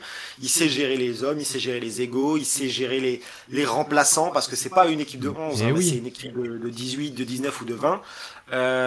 Et là aussi, si on revient à l'OM, c'est ça aussi, c'est qu'aujourd'hui on a un effectif beaucoup plus complet et qu'il faut savoir gérer, quoi. Et je trouve que, encore une fois, on est dans un moment charnière où on sait que Milik, son but, c'est pas de rester très longtemps à l'OM, mais il est important, il est primordial, ne serait-ce que par de sa qualité, évidemment, mais par le profil aussi, tu vois. C'est le seul joueur qu'on a comme ça. Et je pense que si à un moment donné, tu veux peut-être aller avoir une mini-chance de retenir un joueur comme ça, il faut travailler aussi sur l'aspect psychologique. Si tu as envie qu'un Bakambu s'intègre bien, qu'un Dieng reste, parce que là, j'imagine qu'il est surveillé par beaucoup de clubs, etc., il y a un aspect psychologique à avoir. Et le seul aspect psychologique que je l'ai vu avoir, j'ai la sensation, c'est lorsque dès que Pape Gueye et Dieng sont de retour de la CAN, il les a titularisés direct. Sauf qu'il fait une erreur, c'est qu'en plus, il titularise Pape Gueye dans un poste de latéral. Mais cette erreur-là, c'est presque, je l'excuse totalement parce que j'ai eu la sensation que c'était pour dire, regardez, je vous considère, vous avez gagné la CAN, vous revenez, je me dois de vous considérer davantage et donc je vous mets titulaire, tu vois. Et je trouve que, tu vois, il y a une question qui nous a été posée. Est-ce que ça, Scaraboule nous demande, est-ce que ça l'intéresse vraiment de gérer l'effectif? Lui, il est à fond tactique. Je peux le concevoir, je peux le comprendre, mais là, on est à un moment tellement important où je pense qu'il doit s'adapter. Tu vois, on nous dit, la clé, c'est quoi pour la suite, selon vous? Une remise en question de Sampaoli ou une progression individuelle ou collective des joueurs? Eh ben, je pense que l'impulsion, elle doit venir du coach. Et je pense que là, il a un moment très important où il doit avoir une réponse, s'adapter davantage, que ce soit tactiquement ou que ce soit humainement, pour qu'on bascule dans le positif, parce que, attention, ça peut partir en cacahuète, tu vois. Ouais, c'est maintenant où ta saison, elle va le tourner soit dans le bon sens, soit pas dans le mauvais, mais dans un sens où la fin sera un peu moins heureuse, quoi, on est d'accord. En termes d'Europe. Donc c'est clair que voilà, il va falloir faire très attention et tous ces aspects-là, ça va jouer. On est d'accord. On rebascule sur une séquence si tu veux bien. J'en avais. Alors attends, est-ce que je bascule sur ce que tu m'as proposé Allez, oui. Ou je bascule sur une dernière, j'essaie de trouver une suite logique. On va basculer sur la mienne plutôt et on finira avec la tienne. C'est pour montrer aussi que, parce que là, jusque-là, on s'est un petit peu, acharné, entre guillemets, sur les centraux et notamment sur ces fixations qu'il ne faisait pas. Je voulais montrer aussi que parfois, il y a les lignes de passe qui sont disponibles, qui sont bonnes, qui sont intéressantes, des solutions, mais qu'elles ne sont pas choisies. Et notamment par cette fameuse prise de risque qu'on n'arrête pas d'évoquer et qu'on est plus dans la sécurité avant tout que la prise de risque. Et on va voir que, tu vois, par exemple, ici, quand on demande à Paul Lopez de jouer très haut, c'est à mon sens pour parvenir aussi à réaliser ce type de passe qu'on peut voir ici. Et ici, il ne va pas la faire. Donc, il va la transmettre à Saliba sur le côté droit. Saliba va avoir une possibilité, là, ici, de Dimitri Payet qui est en mouvement. pareil, ne va pas oser faire cette passe, prendre le risque. Et donc, Saliba va la transmettre encore une fois sur le côté. Donc, t'as vu, on est dans un jeu très stéréotypé où on va basculer de l'autre côté un peu machinalement, un peu bêtement. Et on revient au propos qu'on disait où on est dans ce truc où on applique sans forcément comprendre, tu vois. Là, j'ai l'impression que sur cette séquence, on applique vraiment un peu bêtement. Bon, on va aller chercher à droite alors qu'il y a des solutions qui sont faites pour casser ce premier rideau défensif et éliminer 4-5 joueurs comme on l'a vu tout à l'heure. Et donc ce ballon va venir jusqu'à Rongier. Rongier a une possibilité ici avec Guendouzi qui est, je te l'accorde, pas la meilleure jusque-là, mais qui en est une en tout cas pour progresser. Et ici Rongier, qu'est-ce qu'il va faire?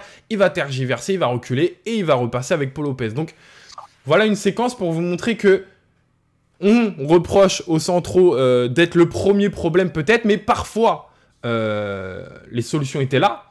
On arrivait à régler ce problème, j'ai envie de dire, sauf que non plus dans le positionnement, mais dans la passe, encore une fois, on se trompe parce qu'on ne la fait pas, quoi.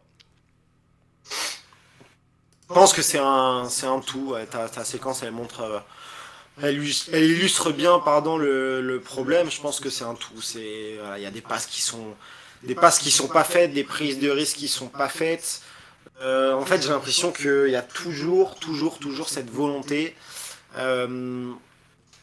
d'avoir un jeu très construit, là où parfois en fait c'est pas ce que le jeu veut. Ouais. Le jeu il veut pas que forcément tout le temps que tu dois faire 20 passes qui fassent ça part là-bas, on revient avec Paul Lopez il envoie à droite, et tu vois, il n'y a pas forcément besoin, parfois tu peux les espaces pour avoir un jeu beaucoup plus direct. Et en plus avec Sampaoli c'est rageant parce qu'on sait qu'il aime bien se projeter, on sait qu'il aime bien avoir des équipes qui se projettent, et on le voit pas, ou du moins on le voit plus. Ouais, totalement. Mais encore une fois, évidemment, on tourne en rond parce que c'est ce qu'on veut évoquer et c'est des images qui appuient nos propos, mais là, on manque totalement d'adaptation, que ce soit de la part du coach ou des joueurs. On est dans un truc appliqué et pas dans la compréhension.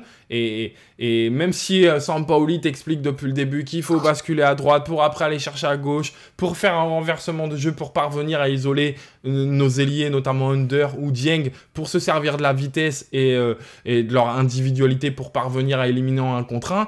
Mais à un moment donné, quand les solutions sont là, sont claires, prenons-les, quoi. C'est pas parce qu'on t'a dit qu'il faut faire comme ça que, à un moment donné, s'il y a une meilleure solution, faut pas la choisir, quoi. Je vais réagir au dernier commentaire dans le chat, le Scaraboule qui nous dit, je pense qu'il réagit à ce que je disais sur la nécessité de faire beaucoup de passes, ouais, alors que parfois le jeu il demande de jouer directement. Il me dit, si tu peux le faire, si tu as Xavi, Iniesta et Messi. Et encore, parce que on peut reprendre des séquences du Barcelone de l'époque où, alors en effet, on avait ce Guardiola Ball où à un moment donné, ben voilà, ça va de partout, il y a des passes, des longues séquences de possession. Il y avait des moments où les 3 joueurs que tu cites, ils jouaient un jeu super vertical, super direct, ouais, de fou. parce que bah, t'as Messi qui pouvait dribbler 3 joueurs, mais parce que t'as les autres qui trouvaient des lignes de passe absolument exceptionnelles. Mais t'as pas besoin d'être un Xavi ou un Iniesta pour avoir des lignes de passe intéressantes et un peu plus verticales qui te fassent progresser le jeu. Donc tu n'as pas besoin d'avoir ces joueurs-là. Je pense que tu peux le faire avec n'importe quelle équipe. Jouer au football avec des idées intéressantes, ça dépend pas forcément de... Il n'y a qu'une seule équipe qui a un Ronaldo, qui a un Messi, hein. Il n'y en a pas 10 000. Hein.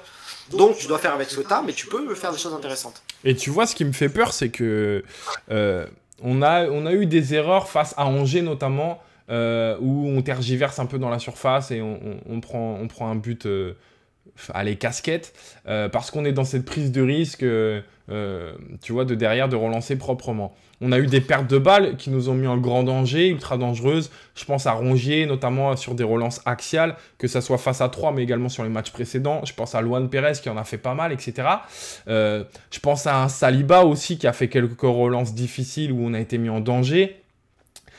J'ai peur que ces joueurs aient retenu ces séquences, et que du coup aujourd'hui s'ils sont davantage dans la sécurité, c'est dû à ces relances un peu ratées qui nous ont mis en difficulté et ce souvenir, tu vois, qu'ils ont gardé en eux. Or on le sait, dans le système Sampaoli, ce qu'il demande, c'est la prise de risque, et donc on sait tôt ou tard qu'il peut y avoir une erreur comme ça qui va nous coûter un but. Mais j'ai peur que Sampaoli n'est pas assez ancré, en tout cas c'est la sensation que j'ai, dans la tête des joueurs en leur disant, tu vois, l'exemple parfait pour moi c'est Paul Lopez, de par son positionnement. Je pense que Paul Lopez, pour parvenir à lui faire réaliser ce qu'il est en train de faire actuellement, il faut lui dire que, hey, mec, si tu nous coûtes 1 but, 2 buts, allez, 3 buts dans la saison, par rapport à ton placement que je te demande, je m'en fous, c'est pas un problème, je t'en voudrais absolument pas parce que tu vas nous faire gagner, à mon sens, de par ce positionnement, beaucoup plus d'actions, voire des buts, tu vois, qui vont être intéressants en cours de match. Et j'ai la sensation que dans la tête de Saliba en ce moment, notamment Saliba, dans la tête de Caleta Char, de Rongier, de Luan Pérez, ils sont restés sur ce truc négatif où, attention, faut surtout pas que je perde le ballon. Et moi, tu vois, on revient à l'aspect psychologique. Là, j'ai envie qu'à Sampaoli, les convoque dans le bureau et leur dise, les gars, si on perd le ballon à ce moment-là, je ne vous en voudrais pas. C'est ma responsabilité parce que par rapport à ce que je vous demande, je vous mets davantage en danger sur cette perte de balle, tu vois.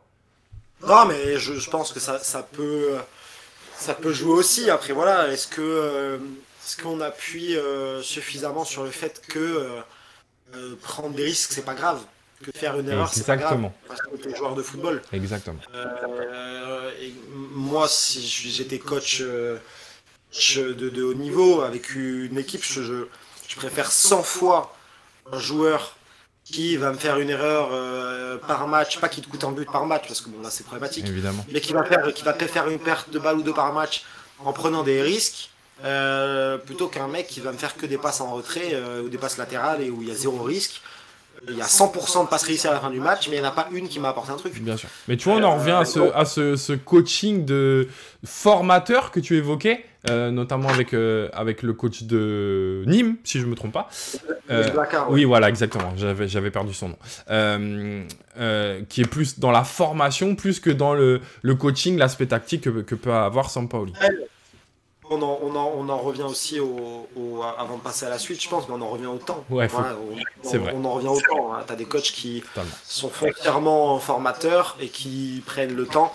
Tu en as d'autres, je pense que Sampaoli, c'est pas vraiment un formateur, quoi. Je pense qu'il n'y a pas comment le dire, c'est pas négatif, mais t'as pas la même pédagogie que certains autres, parce qu'il n'a pas non plus le même temps. Sauf que, de par ça, je trouve, et là c'est que mon avis, de par son dispositif et de ce qu'il veut mettre en place, je trouve qu'il y a une vraie part importante de pédagogie à avoir. Mais comme tu le disais, on a un problème de temps, tout comme Sampaoli, donc on va accélérer un petit peu, notamment sur...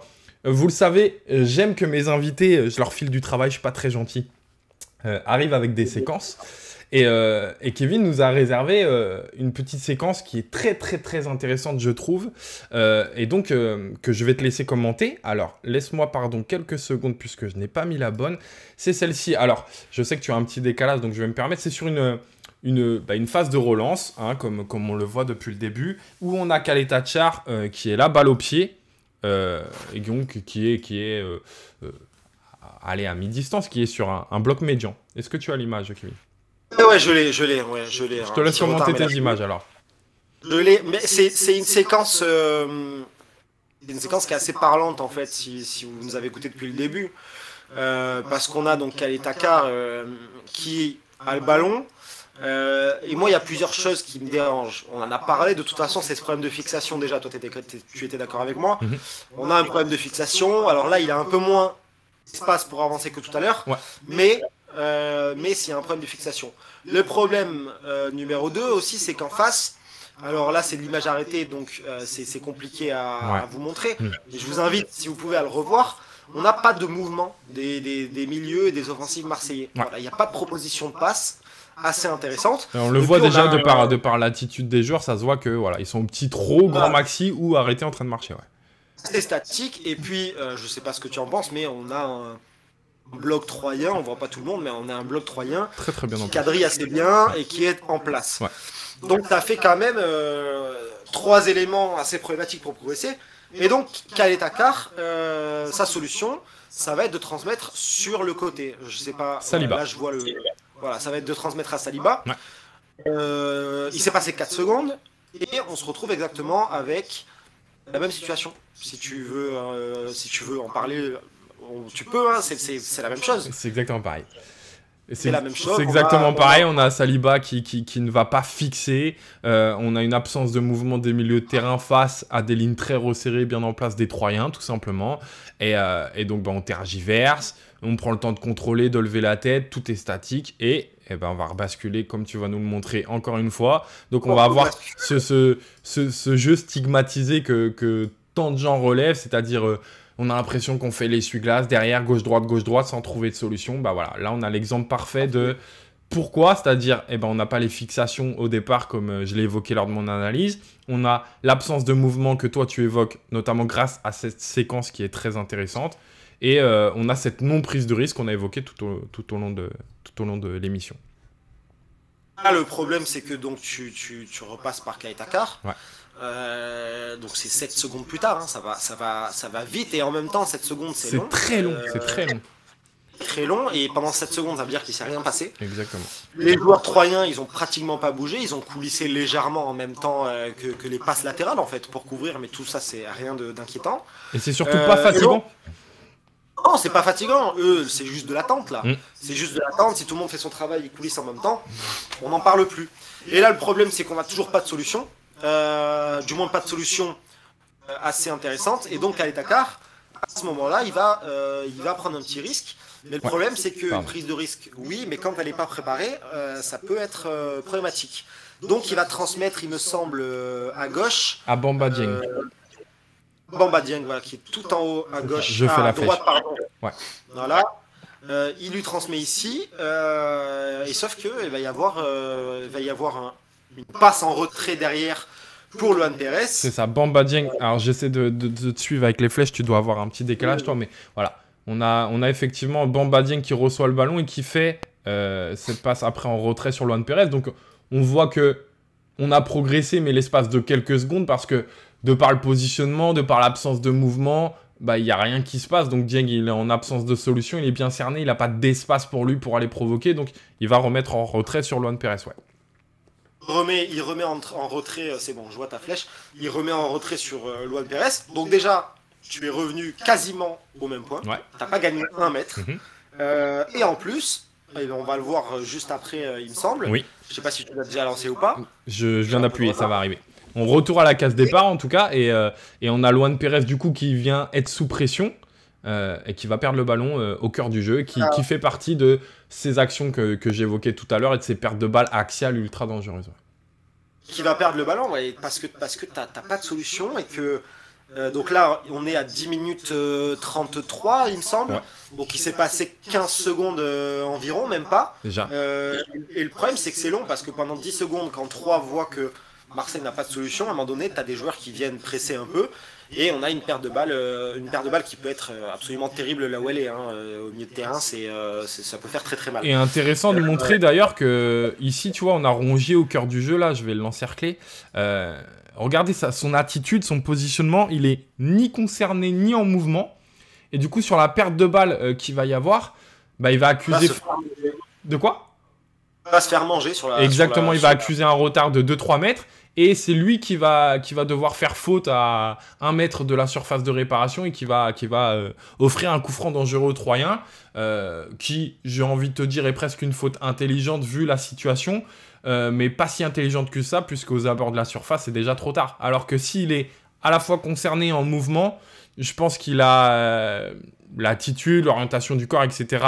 nécessaire pour réagir beaucoup plus rapidement et pas avoir autant de distance qu'il a de retard, quoi. Et donc, je pense que cette séquence, c'est bien je l'ai montré à la fin, ouais. Parce que ça cristallise, ouais. Ouais, ça cristallise tous les problèmes, tout ce qu'on a évoqué. Voilà, d'une part, tu as des joueurs qui, à la relance, font plus forcément la même chose, on n'a pas la même fixation, on n'a pas les mêmes joueurs qui viennent décrocher la création d'espace, on a les joueurs au milieu et offensifs qui sont un peu statiques. Il y a tout. Il y a la prise de risque non préparée, donc perte de balle. Il y a absolument tout dans cette séquence, je trouve. C'est pour ça que je la trouvais intéressante par rapport à ce que tu avais fait. C'est pour ça que tu es trop fort. Non, j'ai bossé avec toi, on a bossé à deux, ça tombe bien. Mais non, voilà, je pense que c'est Franchement, je pense que cette séquence est la conclusion parfaite de ces 1h15 d'émission où on a essayé en tout cas d'expliquer au maximum les raisons de pourquoi offensivement aujourd'hui il se passe rien, quoi. Il se passe rien. Alors évidemment qu'il y a une multitude de raisons, dont certaines qu'on ne peut même pas évoquer, dont certaines qu'on n'est même pas au courant dans tout ce qu'on expliquait, c'est-à-dire cette partie cachée de l'iceberg, tu vois, de ce qui se passe dans le vestiaire, dans l'entente, dans le discours, et ce qui passe toujours aussi bien avec Sampaoli, etc. Ça peut être de par les individualités un peu en méforme, de par... voilà, il y a évidemment de multiples raisons à cela, mais on a essayé de vous montrer ce qui nous est accessible en tout cas, c'est-à-dire ce qui se passe sur le terrain, ce qui m'intéresse le plus, soyons très clairs, et ce qu'on peut peut-être évoquer avec davantage de certitude, et donc on le voit, quoi. Problème tu l'as dit, hein, pour résumer, de problèmes de fixation, de mouvement, de prise de risque, de compréhension presque de ce qui est demandé, et voilà, tout est résumé ici, quoi. Nous, on parle, on le fait ici, mais c'est ce que tu fais toi sur tes réseaux, c'est ce que je fais sur les miens. On parle de ce qu'on voit, on parle du jeu. Moi, ça m'intéresse pas spécialement de parler de ce qu'il y a autour. Totalement. On laisse ça pour certains journalistes. Voilà, donc là, nous, ce qu'on voit, on peut, à notre niveau, le décrypter. Oui. Et il y aurait sûrement d'autres personnes qui auraient une analyse peut-être pas totalement différente, mais encore un peu plus poussée, ou alors un truc qu'on n'a pas vu. Donc c'est toujours bien d'en discuter. Totalement. Et c'est clair que voilà, on voit qu'en tout cas il y a une régression sur certains aspects qu'on a évoqués. Totalement. Et tu fais bien de le souligner, et j'essaie de le marteler un maximum, notamment à travers mes séquences, c'est que c'est une vision des choses, c'est ma vision, c'est notre vision ici pour cette émission. Peut-être que vous avez une vision différente, que d'autres ont une vision différente, et on l'entend. Moi, simplement, mon but, c'est ma vision, je veux l'appuyer par des images et donc argumenter un maximum. Tu vois, je suis pas là pour déglinguer les autres émissions, et notamment une que je pense très fort et qu'on a évoquée en off un peu avant, mais c'est très facile d'aller sur un talk et de dire « Ouais, il y a ça, moi j'ai vu ça, et ça c'est le problème. » Ok, mais montre-le-moi en image, prouve-le-moi, parce que jeter des phrases en l'air, tenir des propos, c'est facile. Moi, je veux que tu me le prouves. Et donc, moi, je suis pas en train de vous dire, ni Kevin d'ailleurs est en train de vous dire qu'on a raison. Simplement, nous on argumente, vous prenez les arguments, et après, par rapport à votre vision des choses, vous en faites ce que vous voulez. Mais on a essayé en tout cas de vous illustrer un maximum en s'appuyant, tu vois, sur un maximum d'images, et ça c'est important. Après, faites-vous votre propre avis, ça c'est primordial. C'est des pistes de réflexion. Exactement. Des pistes de travail. On pourrait, c'est comme pour le sujet dont on a parlé tout à l'heure, mais ça c'est... Enfin, je pense qu'on peut faire une émission de 10 heures, au final. On peut faire une émission de 10 heures si on regarde, on analyse parfaitement 6 matchs, qu'on est 5 à parler, on peut parler 10 heures, on aura toujours des choses à dire. C'est ça. Donc c'est vraiment, voilà, c'est une piste de réflexion. Exactement. On a Matsei qui nous dit « Donne des noms », c'est son premier commentaire. Lui, il est juste là pour foutre la merde. Il est là pour nous mettre dans la sauce. Voilà, direct. Bon, écoute, je pense qu'on a évoqué, en tout cas, de manière très, très intéressante, et je t'en remercie encore, ce match. Maintenant, j'aimerais qu'on bascule un petit peu, si tu le veux bien, le temps de 10 bonnes minutes, là, avant de basculer sur ma dernière partie prono. Les gens le savent, on va faire ça de manière assez rapide. On est déjà à 1h15 d'émission, 1h20. J'aimerais qu'on parle déjà de toi, que tu te présentes un petit peu pour les gens qui ne te connaissent pas. Tu participes notamment à quelques émissions, et puis on le sait, en tout cas moi je le sais, ta grande spécialité c'est le soccer, la MLS, on l'évoquait en amont. Voilà. Est-ce que tu peux déjà nous dire un petit peu sur quoi tu travailles à côté? Là c'est bien parce que tu as dit le soccer. Je sais que ça fait bondir les gens, mais quand on parle de MLS, c'est bien de dire le soccer. Oui. Pour ceux qui ne me connaissent pas, ou même pour ceux qui me connaissent, mais pour préciser un peu, moi je travaille sur plusieurs émissions comme tu l'as dit. Je travaille avec Free Ligue 1 sur une émission qui s'appelle Tag Team, où après chaque journée de Ligue 1, on prend un petit sujet tactique et on en discute. J'aime le nom déjà, j'aime le nom. Ah ouais, évidemment. Donc je fais ça avec Willow et avec Flo Tognuti, que vous devez peut-être connaître. Ouais. On a déjà parlé de l'OM, on essaie d'aborder tous les sujets. Voilà, cette semaine, l'épisode de sortie aujourd'hui, on parle de Lyon pour le coup, au milieu de terrain. Donc il y a ça d'une part. D'autre part, il y a le dimanche matin où de temps en temps, alors on est plusieurs donc ça tourne, mais il y a l'émission Kick-Off qui est présenté par Alex de Castro sur Twitch. Et là, on parle de sujets d'actualité. Ça peut être du jeu, ça peut être autre chose. Toujours au sujet du foot, évidemment. Et puis, dernièrement, ça, c'est mon nouveau projet. Je suis à la tête, à la présentation d'un podcast sur le média qui s'appelle Hype Sport Media, sur Twitter. Et en fait, c'est un média qui est spécialisé sur les sports US. Super. Donc, je sais que tu es un connaisseur, un suiveur de NBA notamment. Ouais. Donc, ils suivent aussi la NBA. Et nous, en fait, on a lancé un podcast. Alors, plus précisément, il l'avait déjà lancé pendant 2 ans, mais là, le format a un peu changé. On a lancé un podcast qu'on fait toutes les semaines où en fait pendant 1 heure on va parler de MLS. Alors évidemment on va aborder en début d'émission les résultats du week-end, puisque là ça a repris le week-end dernier. Ouais. Mais on va surtout avoir un vrai sujet de fond au milieu. Alors là par exemple la première émission on a parlé de la nouvelle franchise, parce que vous savez que c'est une ligue fermée. Et donc il y a souvent des équipes d'expansion. Voilà, Charlotte, c'est ça qui est venu s'intégrer si je me trompe pas? Tout à fait, c'est Charlotte. Ouais. C'est Charlotte et on a pu échanger avec un de nos chroniqueurs qui est un journaliste sportif qui est basé à New York. Génial. Et donc c'est intéressant parce qu'il a pu, il y a quelques semaines, c'était en décembre, il a pu aller à Charlotte, rencontrer le président et en savoir plus là-dessus. Donc on essaie vraiment de faire des sujets de fond pour faire découvrir un peu ce que c'est le soccer et comment les Américains le voient. Ouais. On sait qu'en France c'est compliqué, voilà, il y a l'horaire, c'est pas médiatisé, c'est pas diffusé surtout. Ouais, surtout. Mais on essaie de faire un truc cool. Ok. Si vous avez des questions, les gars, dans le chat sur le soccer, n'hésitez surtout pas à en profiter. Là, on a 5 minutes avec Kevin. Vraiment, c'est passionnant comment il en parle. On en a parlé un peu en off, on en a parlé hier, etc. Et on sent que c'est un bousillé de ça, un vrai passionné, et il arrive à faire passer cette passion. Donc, n'hésitez surtout pas à lui poser des questions. Moi, je vais te poser une question un peu bête, un peu de supporter, histoire de lancer le sujet, d'attendre les questions.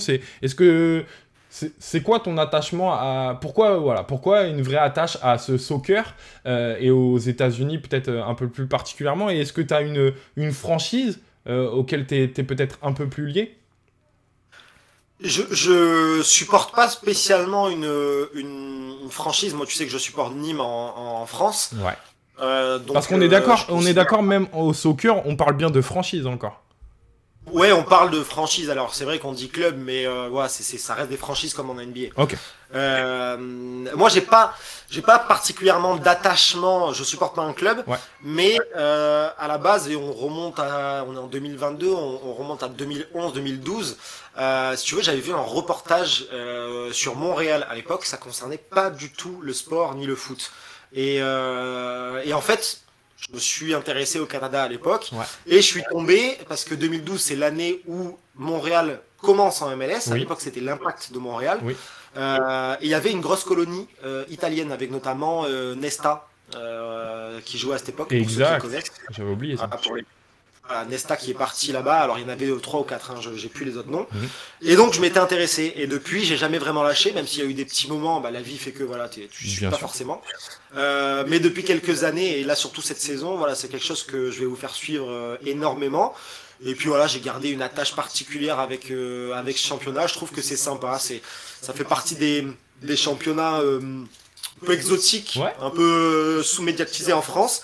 Mais ça commence à avoir une vraie importance et je pense que dans les 10-15 prochaines années ça va complètement exploser. Ouais, et puis disons-le, c'est quelque chose dont on ne parle très peu ici, donc c'est une vraie plus-value que tu amènes de par ton travail et de par ton analyse, tes podcasts, tes émissions, etc. Donc je trouve que c'est super intéressant et que c'est quelque chose que tu dois cultiver encore plus parce que ça singularise vraiment et c'est un vrai apport que tu peux nous donner, quoi, tu vois. On a une question de Léo qui nous demande, c'est une question certes compliquée, mais si tu situerais, à quelle place situerais le championnat américain par rapport au championnat européen en termes de niveau tactique, athlétique, etc. C'est la question, la question qui revient à chaque fois. Oui, forcément. C'est une grande question. Alors, à chaque fois, je réponds la même chose. C'est toujours compliqué de se projeter sur un championnat complet. Et de le transposer surtout parce que on joue pas pour la même chose. On en a parlé toi et moi en off et je peux en toucher 2 mots si tu veux, mais c'est vraiment pas le même football parce qu'il y a des raisons qui expliquent ça. Totalement. Mais pour comparer ça à la Ligue 1, je dirais qu'à l'heure actuelle les meilleurs clubs de MLS ils joueraient probablement le milieu de tableau, voire la 8e, 7e, peut-être 6e place en Ligue 1, et que les plus mauvaises franchises de MLS seraient en Ligue 2. Ouais. Et en Ligue 2, pas forcément dans le haut de la Ligue 2. Voilà. Mais ce qui est déjà un niveau très très intéressant, je trouve, et qui n'est pas l'image qu'on a de nous ici en France, où je dirais qu'on est presque un peu hautain sur le niveau de notre championnat, quoi. Mais tu sais, d'ailleurs je vais lui passer le bonjour, mais j'ai parlé encore hier avec un Français qui est coach des U17 à Colorado, pour les Colorado Rapids à Denver, et qui lui me disait, c'est quelqu'un qui a joué en France, qui a été formé en centre de formation en France, et qui me disait, tu sais, en France, on est encore un peu hautain, même les jeunes en centre, parce qu'on est dans un pays qui est une référence au niveau mondial. Et oui. La France, c'est un pays qui a gagné une Coupe du Monde, c'est un gros vivier, donc on se dit que déjà on est formé en France, donc tu vois, on est français. Là où aux États-Unis, eux, ils partent du principe que c'est pas une référence au niveau mondial. Par contre, ce qu'on oublie, c'est que déjà sur le plan athlétique, c'est un pays de sport. C'est des monstres. Et les gamins, ils sont formés pas pour être footballeurs, mais pour être sportifs. Dans la tête, c'est tellement un autre. Ouais, je suis entièrement d'accord avec toi. Ça marche, et les études aussi, c'est important et compagnie. Donc on a des mecs qui se donnent vraiment à fond et qui athlétiquement sont prêts et sont même parfois mieux préparés qu'en France. Et après tactiquement, voilà, ça progresse. C'est pas encore au niveau, je pense, de la Ligue 1, du moins sur la MLS, parce qu'en centre de formation, je pense que les jeunes en centre de formation, ils ont plus grand chose à envier parce que ça a bien bossé. Mais ça bosse, voilà, je pense que c'est méconnu, et donc quand tu connais pas quelque chose, tu as des a priori et t'écoutes ce qu'on te dit, et voilà, donc c'est pas grave. Mais voilà, si vous vous intéressez, vous verrez que c'est pas du district. Non, évidemment, on est très très loin de ça. Arrête-moi si je me trompe, moi, ma vision des choses, tu vois, et là, on va voir si je suis justement dans ce côté hautain français ou que je suis pas assez spécialisé comme toi. Je te le disais en off, j'ai regardé un peu la MLS parce que j'ai travaillé très longtemps de nuit, pour tout te dire. Donc j'étais dans un rythme où ça correspondait à mes horaires. Je trouve que c'est un championnat qui aurait tendance à se rapprocher au championnat brésilien, c'est-à-dire, je m'explique en tout cas sur au moins un point de vue, c'est qu'on a un football qui n'est pas, en tout cas, tu vois, je l'évoquais je crois la semaine dernière, les transitions pour eux, je trouve que les transitions, elles n'existent pas encore, c'est-à-dire que j'ai la sensation, pour schématiser en gros, c'est-à-dire que quand il y a une perte de balle, la défense qui récupère le ballon va se projeter tout doucement un peu dans le camp adverse, et l'adversaire va très vite se remettre en place. Et inversement, hop, on va essayer de mettre quelque chose en place dans le camp adverse, et la balle va être perdue, on va se remettre en place, et en fait on va être dans presque un football de position, tu vois, plus que dans un football de transition. Or, le championnat européen est de plus en plus, tu vois, penche de plus en plus vers ce football de transition. Et je trouve que s'il y a une grande différence, elle est peut-être là. En fait, je trouve qu'en termes de vitesse, technique et tout, il y a beaucoup de similitudes, et finalement, j'ai pas la sensation qu'ils aient grand-chose à envier, ou en tout cas, dans les années à venir, ça sera plus du tout le cas. Par contre, et dans l'aspect tactique que tu évoquais, notamment les transitions, je trouve que c'est encore quelque chose qui est presque méconnu pour eux, tu vois. Est-ce que je me trompe ? Peut-être pas méconnu, mais je pense que quelque part, t'as raison. Parce que c'est un jeu qui est, je pense, vachement ouvert. Ouais. Et t'as deux équipes à chaque fois qui sont là pour marquer des buts. Pour gagner. En fait. Alors là, par contre, on est à l'opposé de l'OM et de ce qu'on évoquait tout à l'heure, c'est-à-dire que les prises de risque, eux, ça ne leur fait pas peur. Là, et c'est même à outrance parfois. Ouais. C'est même à outrance. Parfois, t'as des prises de risque qui te font très très mal. Mais t'as des équipes qui sont là pour gagner par tous les moyens. Donc ça veut dire que on va pas forcément demander à des milieux de défendre, par exemple. On m'entend, à des ailiers. Voilà, c'est pas des milieux défensifs, bien sûr, mais à des ailiers. Les ailiers, ils sont là pour attaquer. Ouais, c'est ça. Les attaquants, ils sont là pour attaquer. Les défenseurs, ils sont là pour défendre, mais ils sont aussi là pour attaquer. Ouais, c'est ce que je veux dire. Ouais, et donc, forcément, tu as des transitions qui sont particulières, on va dire, qui sont parfois mal gérées, qui sont, tu vois, c'est un peu comme ça. Et tu vois, pardon de te couper, mais dans ce que tu évoques, du coup, ça me fait penser, tu vois, on dit que les attaquants, moi j'ai la sensation, et c'est pour ça que je souris un peu quand tu tiens ces propos, c'est que les attaquants type, je sais que par exemple Carlos Vela, si je me trompe pas, a mis un triplé, j'ai absolument pas vu ses buts et je peux pas, mais sur les matchs que j'avais vus moi quand il jouait, on a un attaquant un peu, tu sais, qui joue la carotte, qui reste un peu devant et qui sait que, vu que techniquement il est un peu au-dessus dans la finition, etc., il va attendre le bon ballon et voilà.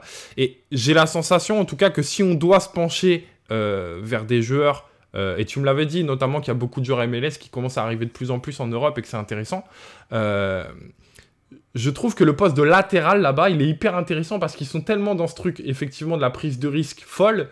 Et on disait, les attaquants ont tendance à rester devant, les défenseurs un peu. Mais s'il y a bien un poste où c'est pas du tout le cas chez eux, c'est les latéraux. Ils se projettent sans cesse, ils reviennent. Et ils ont un coffre incroyable, je trouve. Encore une fois, peut-être que je me trompe, je dis ça sous ta surveillance. Ils ont un très gros coffre et je peux t'en citer deux, notamment, un à gauche, un à droite. Et tu vois, c'est pas des Américains, et alors il y en a un qui est plus ou moins quand même formé là-bas, l'autre pas du tout. Le premier, c'est Kai Wagner, c'est un latéral gauche de Philadelphie, c'est un Allemand qui a 24 ou 25 ans il me semble. Okay. Et Philadelphie a été le chercher en Détroit allemande. Tu vois, ça recrute aussi très bien, ça a des idées. Et le mec, c'est le meilleur de la ligue, c'est le meilleur, absolument le meilleur. Défensivement, c'est très très fort. Offensivement, c'est pile ce que tu décris. Et il s'est fait tout de suite à ce qui se fait là-bas en fait.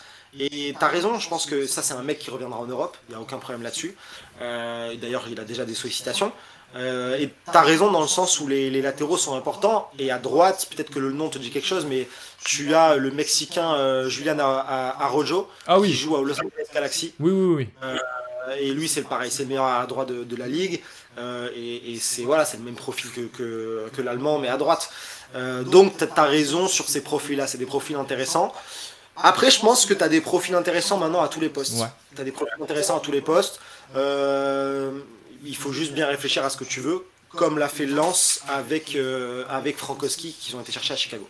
Ok. On a une question de Léo qui est intéressante. Et pardon, je suis désolé, on est pressé un peu par le temps. Si tu peux y répondre rapidement, mais elle est super intéressante.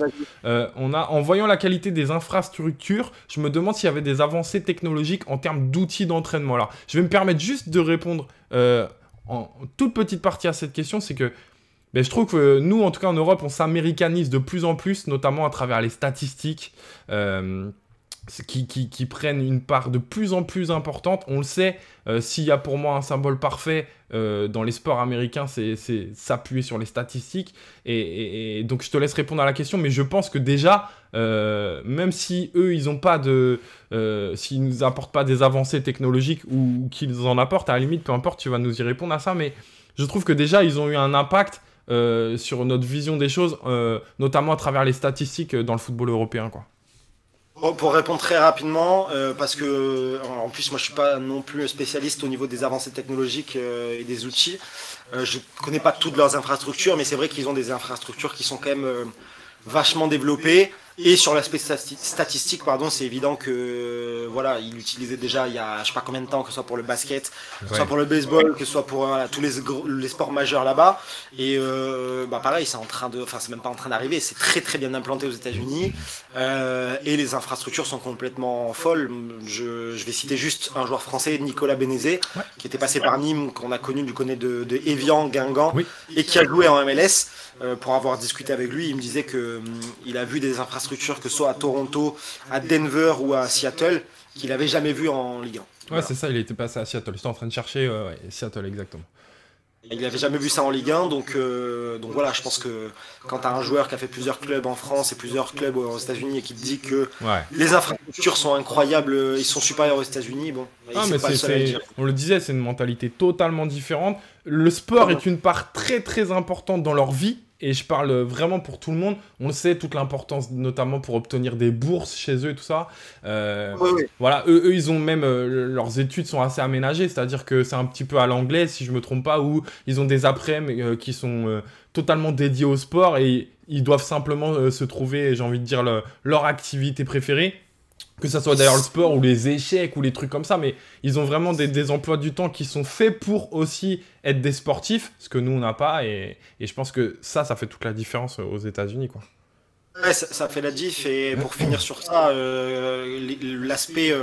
l'aspect bourse et universitaire et compagnie, c'est super important. Ça coûte super cher. Et quand je dis super cher, c'est qu'on n'est pas sur de 10 000 euros l'année, on est sur des études qui coûtent parfois 100, 200 000 euros. Ouais. Et que pour les sportifs, c'est un moyen en même temps d'étudier. Et donc, que ce soit pour le soccer ou pour autre chose, ils sont super en avance là-dessus, même à l'université. Totalement. Et ben écoute, je pense qu'on a fait un petit tour sympathique. Franchement, ça donne vraiment envie d'aller voir ce que tu fais, de s'intéresser davantage. En tout cas, moi, vraiment, ça m'a donné envie de me replonger un petit peu là-dedans. Alors, ouais. Juste ce que je fais, mais je vous conseille de suivre sur Twitter Culture Soccer. C'est vraiment eux, ils sont spécialisés MLS et depuis très longtemps, ils parlent de tout et ils font des articles incroyables. Donc si vous voulez en apprendre plus, en tout cas avec des articles, allez les suivre. Ok, bah n'hésitez pas et n'hésitez pas à suivre. Donc c'est FlexScout sur Twitter. N'hésitez surtout pas. Ça parle MLS, mais même si vous n'êtes pas passionné MLS, vraiment, voilà, ça parle de Ligue 1. Ça parle de l'OM, ça parle de Ligue 1. L'émission que tu fais sur Free, tu fais une émission, voilà, n'hésitez surtout pas à le follow parce que c'est vraiment très passionnant. Et d'ailleurs, j'imagine que vous n'en doutez pas vu l'émission qu'il vient de nous réaliser. Bon, tu sais, je suis partenaire avec un site de paris sportif, TheBet. Que je tiens d'ailleurs à remercier parce que vraiment, je le fais tout le temps, mais voilà, sans eux, je pourrais pas proposer ce type de contenu et ils sont vraiment primordiaux pour moi. Donc vous le savez, promo oblige. Si vous n'avez pas de compte avec TheBet, vous pouvez vous inscrire avec le code promo LTDLO. Vous aurez votre premier pari remboursé en freebet. Voilà, et surtout, soyons très clairs, ça me permet de soutenir mon travail. Sachez que quand vous inscrivez avec ce code, je n'ai rien à cacher, je touche un petit billet là-dessus. Et donc, bah, ça me permet de faire ce genre d'émission, d'acheter des lumières, etc. Bref, je vais pas vous la refaire toutes les semaines, mais voilà. Écoute, je voulais du coup avoir ton avis sur quelques paris. Est-ce qu'on peut s'amuser peut-être à se projeter sur un ou deux matchs de MLS puisqu'on t'a sous le bras ce week-end? Est-ce qu'il y a des rencontres par exemple qui te parlent ou si imagine, voilà, je t'offre, d'ailleurs, je dois t'offrir 15 € de freebet sur TheBet, mais tu m'as dit que tu n'avais pas de compte et que ça t'intéressait pas spécialement. D'ailleurs, c'est pas bien, parce que vraiment, TheBet sont très bien. Non, mais du coup, tu te proposes d'offrir les freebets. Ah, c'est bien parce qu'on va les offrir, du coup. Voilà, exactement. Donc, ta générosité fait que tu as envie d'offrir ces freebets. Donc, sur le chat, eh ben, écoutez, on va faire très simple. On n'est pas des tonnes, on n'est pas nombreux, on va pas se battre. S'il y a quelqu'un qui a un compte TheBet ou qui veut s'inscrire là, avec mon code, ça serait royal, eh ben, qu'il me fasse signe, que ce soit sur le chat ici ou sur Twitter, qu'il vient me DM. Et voilà, c'est cadeau de la part de Kevin. Est-ce qu'il y a une affiche déjà, par exemple, est-ce qu'il y a une affiche ce week-end en MLS qui te donne envie, là, un gros match où tu te dis, celui-là, je vais pas le louper, je vais le regarder ce week-end? Écoute, moi je vais regarder ce week-end, je vais regarder Colorado contre Atlanta. Ok, je l'ai sous le nez. Est-ce que, voilà, si tu devais te positionner, nous en dire un petit peu rapidement sur ce match, voilà, qu'est-ce que tu prendrais et pourquoi? Atlanta qui est un des favoris de cette saison, tout simplement. Ok. Moi, je vais même aller plus loin. J'ai participé à un article où on donnait nos favoris à la victoire finale, et moi, je vois Atlanta. D'accord. Ils ont une équipe qui est très solide. On a notamment l'ancien Lillois Luis Arrojo. On a Joseph Martinez. On a l'Argentin Thiago Almada, que vous connaissez bien à Marseille parce que pendant longtemps on l'a annoncé chez vous, oui. Qui a terminé là-bas pour un montant record. C'est le plus gros transfert de l'histoire de la MLS, à 16 millions. Donc on a une très grosse équipe à tous les postes. Ils ont attaqué par une victoire ce week-end, 3-1 à domicile. En face, on a Colorado qui a fini champion de conférence la saison passée, qui n'a pas fini champion de MLS mais champion de conférence, c'est important, et qui a eu un début de saison un peu complexe là. Ils se sont fait sortir en 8e de finale de Ligue des Champions de la CONCACAF, contre un club sud-américain, je crois que c'est un club au Guatemala. Ils ont perdu la première journée de MLS, donc ils sont un peu en galère en ce début de saison. Et pourtant ils sont annoncés favoris, tu vois. Et ben, donne-moi les cotes parce que... Alors on a Colorado qui est à 1,87, on a le match nul qui est à 3,30 et on a Atlanta qui, a priori, t'aimes bien, est à 3,05. Et ben moi, tu vois, allez, si vraiment je dois te donner un truc parce que ça reste de la MLS, c'est les premières journées. Bien sûr. Un truc safe, je te dirais Atlanta ou nul, par exemple. Et vraiment, si moi, mon ressenti, c'est qu'Atlanta peut aller gagner. Bien sûr, encore une fois, on le répète, déjà, c'est un jeu uniquement pour les majeurs. Ne jouez que ce que vous pouvez perdre. Moi, je suis pas là pour vous faire dépenser quoi que ce soit. Vraiment, je ne cesse de le répéter à travers mes rubriques sur The Bet. On est avant tout là pour le plaisir. Donc, voilà, c'est simplement pour se rajouter un peu de plaisir. Si vous y allez avec 5 €, c'est très très bien là-dessus. Et surtout, Kevin, là, et tout comme moi, lors de mes rubriques, vous donne simplement son avis, son ressenti. Hein. On n'est pas Madame Irma, on n'est pas Paul Le Poulpe. Ne venez pas m'insulter en DM samedi quand Colorado aura gagné. Exactement. Donc, si on veut prendre un minimum de risque, comme tu viens de le dire, c'est-à-dire match nul ou victoire d'Atlanta, sachez que la cote est à 1,67. Et sachez que sinon, Atlanta sec est à 3,05, ce qui est une belle cote. Écoute, on va quand même parler du match de... C'est ce soir où je me trompe, Nice... Non, pardon, ouais, Nice-Versailles, on va peut-être pas se positionner là-dessus. S'il y a un match ce soir que je trouve intéressant, c'est Milan AC, Inter de Milan. On essaie de faire rapidement aussi. Est-ce qu'il y a quelque chose qui... Est-ce que tu suis un petit peu? Est-ce qu'il y a quelque chose qui te parlerait là-dessus? Ouais, je suis vachement moins. Ouais, mais, de très loin. C'est en plus un derby de Milan, donc on sait que c'est toujours hyper disputé. C'est compliqué. Allez, moi je partirais sur une victoire du Milan AC. Ouais, j'aime bien. Je me serais positionné, tu vois, pareil. J'aime bien le Milan AC. Je crois qu'ils ont gagné, si je me trompe pas, en championnat il y a un petit mois. Je sais que l'Inter de Milan, ils sont si je raconte pas de bêtises, sur 6 matchs sans victoire. Alors que du côté de Milan AC, ils sont plus sur une dynamique, tu vois, de 3 matchs nuls, quelque chose comme ça, à vérifier encore une fois. Mais voilà, dans les dynamiques, en plus, le Milan AC est en meilleure forme, j'ai envie de dire. Et la cote du Milan AC est à 3,70. Donc écoutez, vous avez les deux Kevin qui sont chauds pour poser une petite pièce là-dessus. Donc on aime bien le Milan. Et puis on va finir quand même sur un dernier match, évidemment. L'OM de ce week-end quand même. Un sacré match en plus. Face à Monaco. Je suis en train de le chercher en même temps, pardon. Marseille ou au Vélodrome ou à l'extérieur? C'est au Vélodrome. Vélodrome. C'est au Vélodrome dimanche à 20h45, vous le savez. Du coup, comment tu vois les choses? Surtout après tout ce qu'on vient d'évoquer sur l'OM.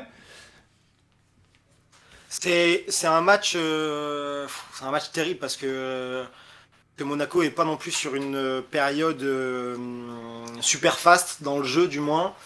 Et c'est au Vélodrome, tu m'as dit? Ouais, c'est au Vélodrome. Moi, je vois malheureusement pour Marseille, je vois un nul. Je vois les deux équipes qui se neutralisent. Peut-être sur un score assez léger, un partout, un truc comme ça. Ça marche. Le match nul est à 3,15. Et le score exact, tu m'as parlé d'un 1-1, je peux dire la cote. Le score exact à 1-1 est à 3,45. Et vous savez quoi, je vais être très clair avec vous.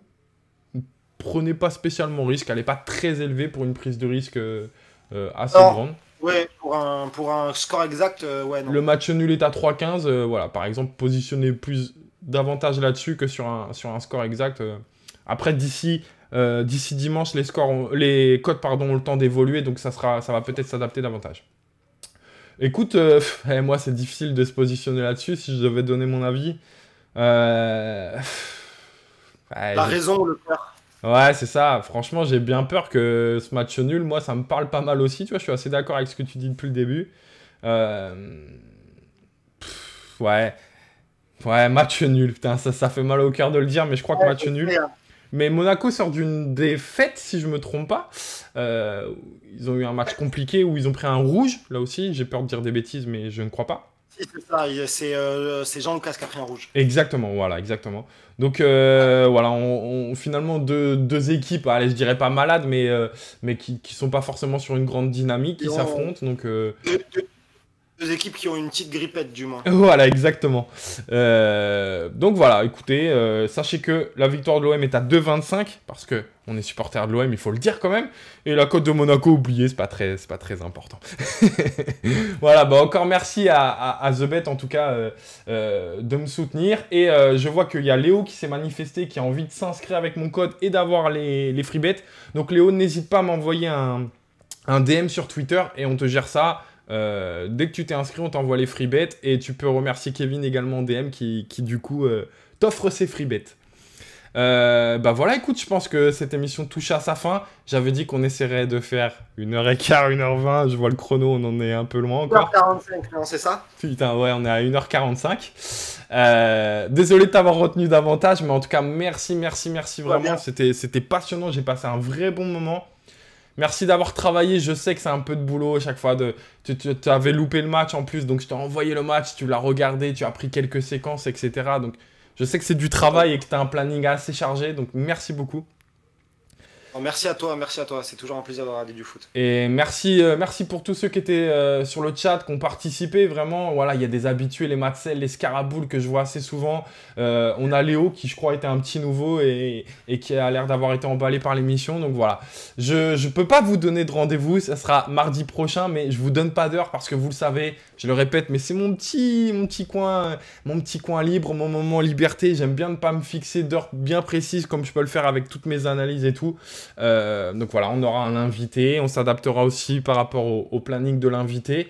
Mais voilà, sachez que je passe un très bon moment. Encore merci à Kevin, merci à tous ceux qui étaient là. Je vous souhaite à tous une bonne soirée. Allez l'OM et puis un petit allez Nîmes alors, c'est ça? Évidemment, allez Nîmes. Non, allez Nîmes et aimer Renaud Ripart. Aimer Ripart, on aime bien Ripart, moi j'aime bien Ripart. Et allez follow Flex Scout, vraiment n'hésitez surtout pas à envoyer de l'huile à force parce que le travail est vraiment super. Merci les gars, bonne soirée à tous. Oh. Ciao ciao.